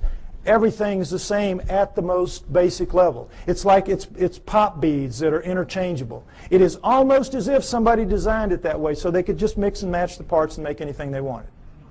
Isn't it? Something to think about. Okay, but the problem with it from an engineering standpoint is this. You're not cutting with a blade. These are not precise cuts. The blade would have to be a few molecules thick. You're cutting with chemicals. Chemicals. Now, the chemicals can cut pretty accurately, but mistakes are going to happen. Something's going to ooze out where it doesn't belong. Something's going to splash over it where it doesn't belong. Mistakes are going to happen. Inevitable. We know that. We make mistakes all the time. Another problem with genetic engineering is you don't know what you're going to get when you do this. You can't predict. You have to decide what you're going to do. You have to do it. You have to let it express, which is live, and see what you get, and then use that to determine what you do the next time. And of course, the great fear in genetic engineering is somebody's going to make a mistake and create the Andromeda strain that's going to kill us all. A legitimate concern. Although everybody's very careful, and I'm not too worried about it. But mistakes do happen because all of this is so incredibly microscopic. It's out of the nucleus of your cells. Imagine how microscopic it is. But don't try to figure it out. I can't even figure it out. It's really complex. But they do it. Okay, understand that. Now, with that in mind, let's look at some of the proofs that I say indicate very clearly that we are, in fact, what the Sumerians say, a genetically engineered species by the Anunnaki. Next slide. Okay, here we go. The cerebral cortex is the deeply convoluted surface region of a brain that is most strongly linked to intelligence, lower right. It's the stained part out here. If you peel that off of the brain of a rat, it will cover a postage stamp. Peel it off of a monkey, it'll cover a postcard. Peel it off a chimp, it'll cover a sheet of typing paper. Peel it off of us, and it'll cover 4 sheets of typing paper. Now, you can see this is a transition. This is clearly a transformation. Now, there's some weird things about it. These guys are using all they've got. All they've got. We're using 1/2 of 1 page in a very different way than they are using what they have. 1/2 of 1 page. How do we know? We all know. We use about 10% of our brains. We know that from the studies done with idiot savants. You know that. And we know there are thousands of miles of neural network in our heads not being used. We don't know why. We don't know why. I'll tell you why. We shall make the atom who's strong but not too strong, smart but not too smart. They sealed it off genetically at the 10% mark, or wherever it is. We don't know exactly where it is. But wherever it is, they sealed us off. You don't want your slave to be anywhere near as smart as you. You, in fact, want your slave to be so decidedly inferior to you that you never have to worry about treating it like a slave. So they engineered us to be really clever to ourselves, but for them, we were smart enough to talk, take instructions, act with a little bit of ingenuity and self-reliance. They could turn things over to us and kind of let us take over and do it. They gave us just enough to be wonderful in our own eyes, but be pond scum relative to them. It's what they did. So, it's pretty clear in as much as that, and now understand with the idiot savants, for those of you that don't know the proof about this, idiot savants get some beam of light in the damage to the good 10. They get some beam of light and it will strike somewhere in the other 90%. You all saw Dustin Hoffman in Rain Man, remember? Well, they get it in math, they get it in music, they get it in sculpture, art, whatever, wherever it strikes. Now, if there's just one, we could say, well, that's a freak of nature. But we've had lots of them, lots of them. So we know that all of this is out there. It's in our heads. We just can't access it. We just can't use it. But if it wasn't in our heads, it wouldn't be in their heads. So we know that it happened. They have no idea how. Well, I say that the Anunnaki did it deliberately, and that makes sense to me. Next slide. Okay, mitochondrial DNA, late 1980s, you might remember this. In humans, over 99.99% of a cell's DNA is packed into the cell nucleus, with a small amount occurring outside the nucleus in small structures called mitochondria. That's these babies right here. They're about 16,000 base pairs long. Now, when you have a mixing and a mating, the DNA in the nucleus mixes. But with the mitochondrial DNA, it does not. Sperm doesn't have mitochondrial, eggs do. And so females pass it down intact generation after generation. Well, when this was figured out in the 70s, boy, the botanists and the geneticists said, great, now we can go and find out if the split from the common ancestor was closer to 8 million years or closer to 5 million years. Remember that? We're going to now pin it down. It's going to be one or the other. We're going to figure it out. So they went out and they took the mitochondrial DNA of women all around the world, every race, every creed, every culture, every country, and they brought them back to the lab and they started working on them. And when the answers came in the late 1980s, it was not 8 million years ago. It wasn't 5 million years ago. It was way the heck down to 200 to 250,000 years ago, and that's all. We don't exist genetically beyond 200 to 250,000 years. And of course, needless to say, the anthropologists said, you guys are nuts. We've got these skulls showing, these bodies showing, these prehumans showing that we go back millions of years. What's the matter with you? And the geneticists said, we couldn't have been wrong that many times. Impossible. We'll do it again. And they have. They've done it. It always comes out the same. Outside 250,000 years ago. That's it. We're brand spanking new. Brand new on this planet. Now, there's still a lot of people, there's still a lot of people that will not accept that. A lot of people that will not accept that. But it is true, and it is becoming more and more acceptable, for as outrageous as it is. Now, not only do we know when we were created, we know where. Where? Because the oldest of us consistently kept coming in southern Africa. Next slide. And in fact, the cover of Newsweek in 1987 showed that if in fact there was an Adam and Eve, they were black. They would have to have been black. But of course they knew the flack they were going to catch, in the South at least, so they made the blacks look as white as they could. This guy looks almost as white as OJ, doesn't he? But the point is, in trying to have it both ways, they caught it coming and going, because you can imagine the letters to the editor after this issue. But the point is, it tells the truth. The oldest of us do come from southern Africa, and we definitely are 200 to 250,000 years old. And guess what else? That is just what the Sumerians say about us. That the Anunnaki created us around 200 to 250,000 years ago in southern Africa to dig their gold. What a coincidence. What a coincidence. Okay, next slide.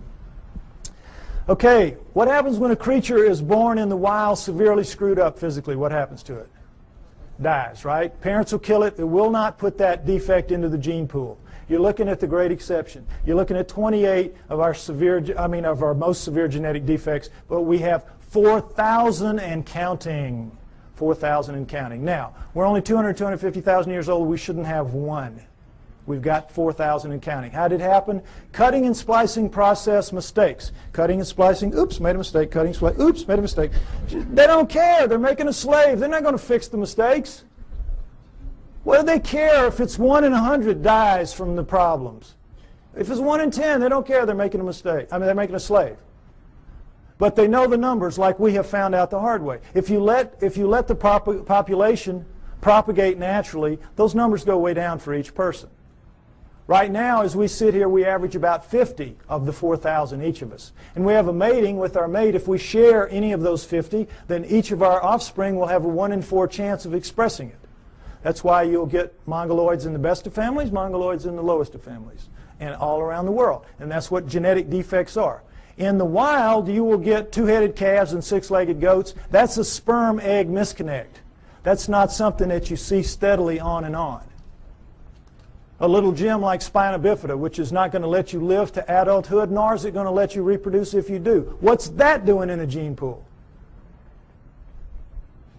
It was all put there, folks. Put there. No question. Next slide. Okay, here we go with the chromosome match. It's kind of hard to see, comparison rather. Humans, chimpanzees, gorillas, and orangutans right here. And you see how similar they are. And as we know that between humans and chimpanzees, there's 99% similarity in the DNA and 98% with gorillas. And it's like, oh, well, then that we're just kissing cousins. That's as close as you can be. We're almost the same thing. Well, not really. Because we're talking about a 3 billion base pair genome. 1%, that's 30 million base pairs. That's a couple thousand strands of DNA. If you know what you're doing, that's a lot of change. But also understand that all higher animals, and never say this, share 50% and up. Squirrel, 50% and up. You see, so it isn't quite as astounding as it seems. But what we're looking at here is the Anunnaki have got themselves a real problem. And that problem is this. They come to Earth and they decide they're going to make the slave. They decide we're going to use this creature of Earth, let's say it was an Alma. They test the blood, and what do they find? First thing, big problem, 48 chromosomes. All primates have 48 chromosomes. But they, the Anunnaki, have only 46 chromosomes. How do we know that? Because we have 46 chromosomes. We descend from primates, and yet somehow we lose 2 whole chromosomes. That's an awful lot of DNA. And somehow we're so much better than them. Well, they have 68 or something like that relative to them. But we don't. We have 46. So we know this was the result of the genetic engineering, and they had a problem. The Anunnaki did. What could they do? They had to, you know, how it works. There's 24 in sperm and egg, 23 sperm and egg. So you got to get the sperm and the egg to match up, one or the other, 23 or 24. Can you take out a chromosome from the creature of Earth, the 24, and still have a creature of Earth? No. Can you add a chromosome to yourself and still have an Anunnaki? Go up to 24 from 23? No. You got a real problem. It's an insoluble problem. And you need that because you got to get the first hybrid to get in the game of the genetic engineering. You got to get something alive that is a blending of you two to begin to work on it. So what can you do? How can you solve that problem? There's only one way, and boy, is it smart. You go in and you look and you compare the chromosomes, and you find 2 that can be fused and will take up one space but maintain the integrity of all the chromosomal material. You find a spot where you can fuse 2 to make 1, and now you've got all the material but taken up one place, and now you're ready to rock and roll. You with me? All right, let's look at the number 2 chromosome close up. They just went to the second one. They just looked down the row and they said, okay, this will work. Orangutan, 2 and 3. Gorilla, 2 and 3. Chimp, 2 and 3. Human. Uh-oh. Fusion. How long do you think it would take Mother Nature to do this? There's no clearer proof that we're genetically engineered just like they say we are. Next slide. And so, I think it's fair to say that everything we know is wrong, at least about human origins, that we were given life by the gods with a small g through the equivalent of a test tube, and that originally we were the hair-covered hominoids, and that our humanity emerged from that. Now, this is where I normally end it, and they tell me I'm running out of time, so I want to get to the new thing that I want to share with you. Oh, no, oh, here it is. Because this is really exciting to me. On the 12th of this month, which was just recently, I received an email from a person who wants to remain anonymous. And this is what he said to me. He is a geneticist, a full-blown geneticist. And he says, "Dear Mr. Pi, I agree with your conclusions and will give you a few hints, if you wish, as a DNA deep throat. First, look up the huge discontinuities between man and the various apes for whole mitochondrial DNA, genes for the Rh factor, and human Y chromosomes, among others. Regarding number 3, the chromosomes, I refer you to K.D. Smith's 1987 study titled Repeated DNA Sequences of the Human Y Chromosome. It says most human Y chromosome sequences so far examined do not have homologs, which are similar sequences, on the Y chromosomes of other primates. Human female DNA does look somewhat ape-like, but not the male Y. This means that if we are a crossbred hybrid species, as you contend, meaning me, the cross had to be between a female ape-like creature, a creature of the earth, as the Sumerians said, and a male person from elsewhere, as I also contend. He goes on to say, what the evolutionists do is find certain genes which look very similar between man and ape, then they make a tree of descent while ignoring those huge impassable abysses of difference elsewhere. Also, by certain methods of DNA dating, one can tell that numerous genes have been recently added to the human genome. If workers in my field were to say such things openly, we would be ostracized, as I also contend, and forced to live in a tent. Any work along these lines would be rejected without any form of appeal. So what can we do? Sincerely, DNA Deep Throat. Now,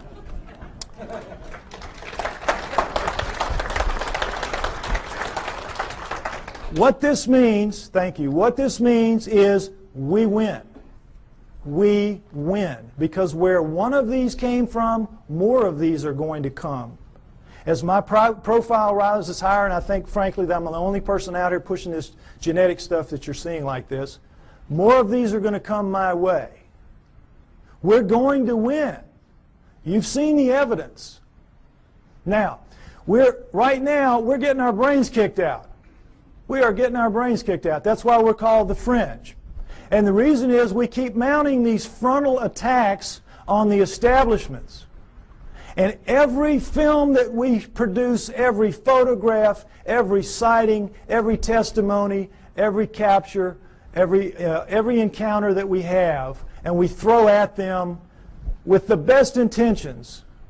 Our word is truth, is it not? Our word is, it's true. It's true. And their word is what? Liar. Liar. They dress it up. They say, well, you don't know what you're talking about. You don't know what you're seeing. You made a mistake. It was swamp gas, whatever. They're basically standing there and saying, you're just a bunch of liars.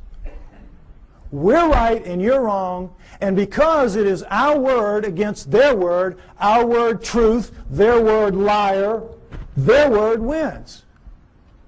Day in, day out, year after year.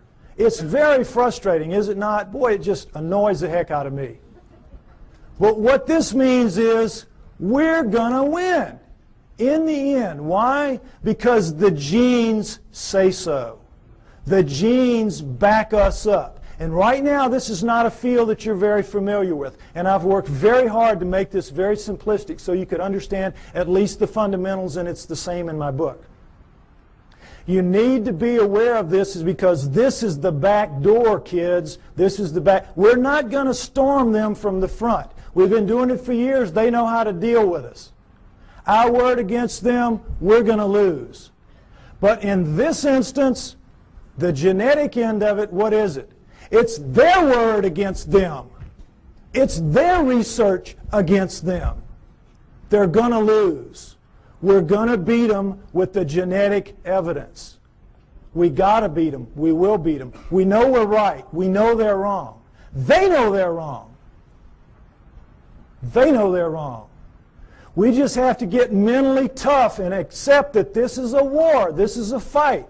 This is not, gentlemen, Marquis de Queensberry rules. This is a dog fight. This is a knife fight. And you all have got to get out there and proselytize. You have to familiarize yourself with these basics at least. And instead of throwing things at them that are going to bounce off like BBs off a barn door, you got to start throwing some darts. This stuff will do it. This will do it. We can win. We're going to win. Thank you.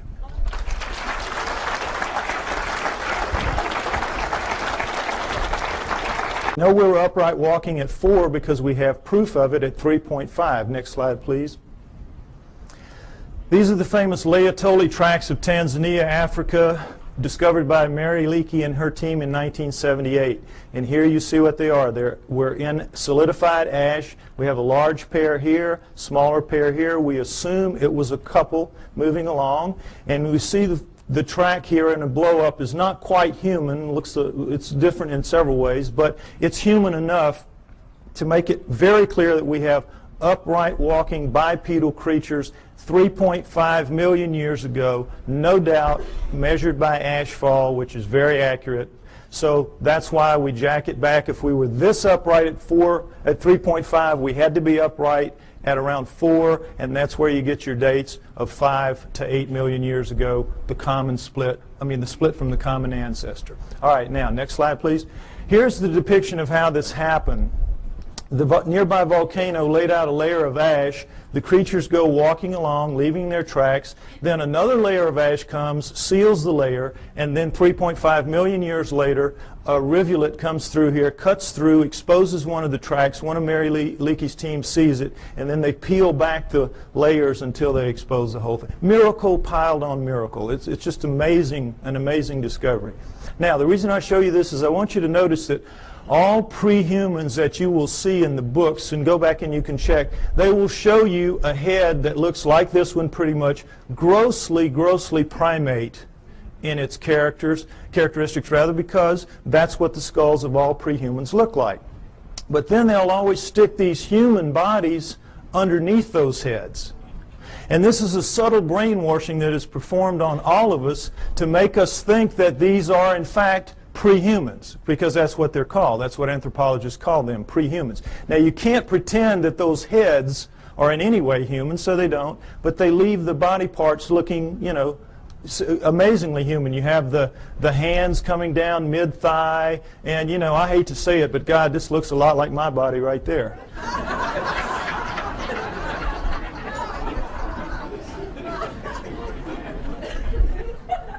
Point is, we're all being misled by these depictions, and notice them continually. It's the way I'm telling you. Now, next slide, please. Lucy is very famous. Everybody should know her story. Lucy in the Sky with Diamonds, 1974, Afar Valley, Ethiopia, discovered by Donald Johanson and his team. She is the first of the so-called pre-humans. They are the Australopithecines, and she is one of the first types. Now, what we know from her is a remarkable amount, because we have 40% of her body recovered. With mirror imaging, that gives us 80%. So much more than any other fossil.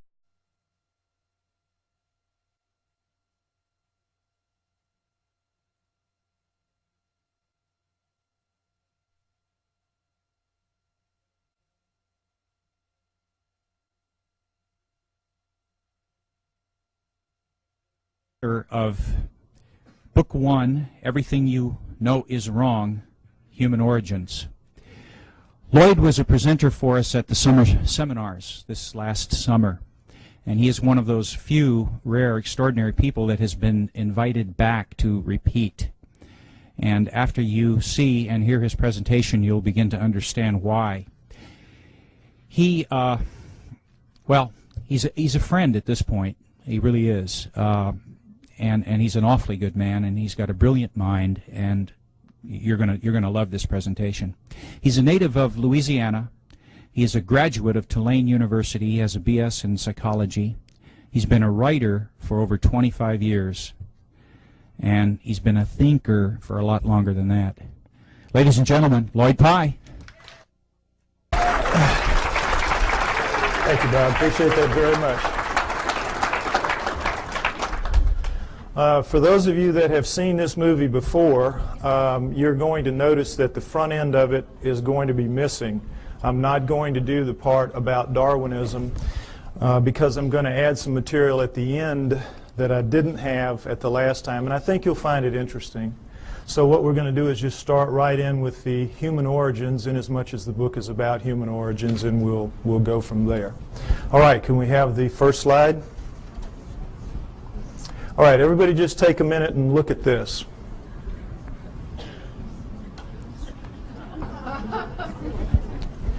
This is, wait, that's right, I don't need to do that. This is what we're all told is how we began as human beings. That we came out of the primordial sludge and step by step evolved into what we are today. Everything in that chain up to us is eat, survive, reproduce. We are, what's it all about? We have that incredible ability to say and think, what's it all about? How'd that happen? That's what this is going to be about. What we're told is, of course, that we're a natural flow of things, and that with this guy right here, we share a common bond that begins between 8 and 5 million years ago. 8 and 5 million years ago. Reason being, we know that we have upright walking primates of some kind or other at around 4 million years ago. So they just jack it back and figure if we're upright walking at 4, we probably split from a common ancestor with the down on all 4 apes between 8 and 5 million years ago. We have not erupted yet. He already stands 5'8". He's going to grow to 6'6", maybe 7 feet in adulthood. We don't know how they grew. But already at 12 years old, he is a physically robust creature. Every bone in his body at 12 years old is far more robust, thicker, stronger than any bone in Arnold Schwarzenegger's body today. True. Now, why do you, notice too, if you will, the length of his upper arm. And he has some shoulder socket here, so they had to put it in the right place, so that forced them to put the fingertip pretty near where it belongs. It belongs a little bit lower, but pretty close. Now, what are bones like this all about? What's the deal here? Why are they so robust? Your bones are a function of the torque your muscles can generate. Your bones have to be able to withstand the pressure that your muscles can generate. And if not, your muscles would break your bones. So when you're looking at bones like this, you're looking at an incredibly powerful creature. What are you looking at? You're looking at primate bones, primates of the earth. This is how the primates are built. Gorillas, chimps, right on down the line. They are incredibly strong relative to us, are the primates. 5 to 10 times pound for pound. They can come, they'll come right out of the mother's womb, reach up, hands and feet, hook onto her belly, and she walks off. And they can hang on. Anybody's had a pet monkey knows what I'm talking about. Next slide. Okay, this is a chimpanzee minus its hair due to disease, so you can see the musculature in here. And the strength of these things is amazing. Amazing. You could take a male chimp like this, not a gorilla, and put it in a room with Mike Tyson. It's a battle to the death, and they both understand that. 2 or 3 minutes, this chimp is walking out. Now, he may be missing an ear or 2.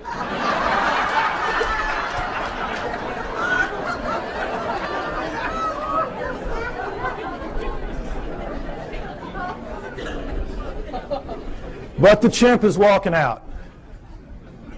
The chimp can tear him limb from limb, literally, apart. Understand that. Primate strength is nothing at all like human strength. Next slide. Same thing for Neanderthals, our supposedly closest nearest kin until just recently. Neanderthal fingertip bone, human fingertip bone. Segment of Neanderthal thigh bone, human thigh bone. Look at the difference. Not even close. This is quarters to dimes, shovel handles to broomsticks. No comparison. So at the time, it was just amazing. So we know a lot about her. She stood about 3 feet 6 inches to 3 feet 8 inches tall.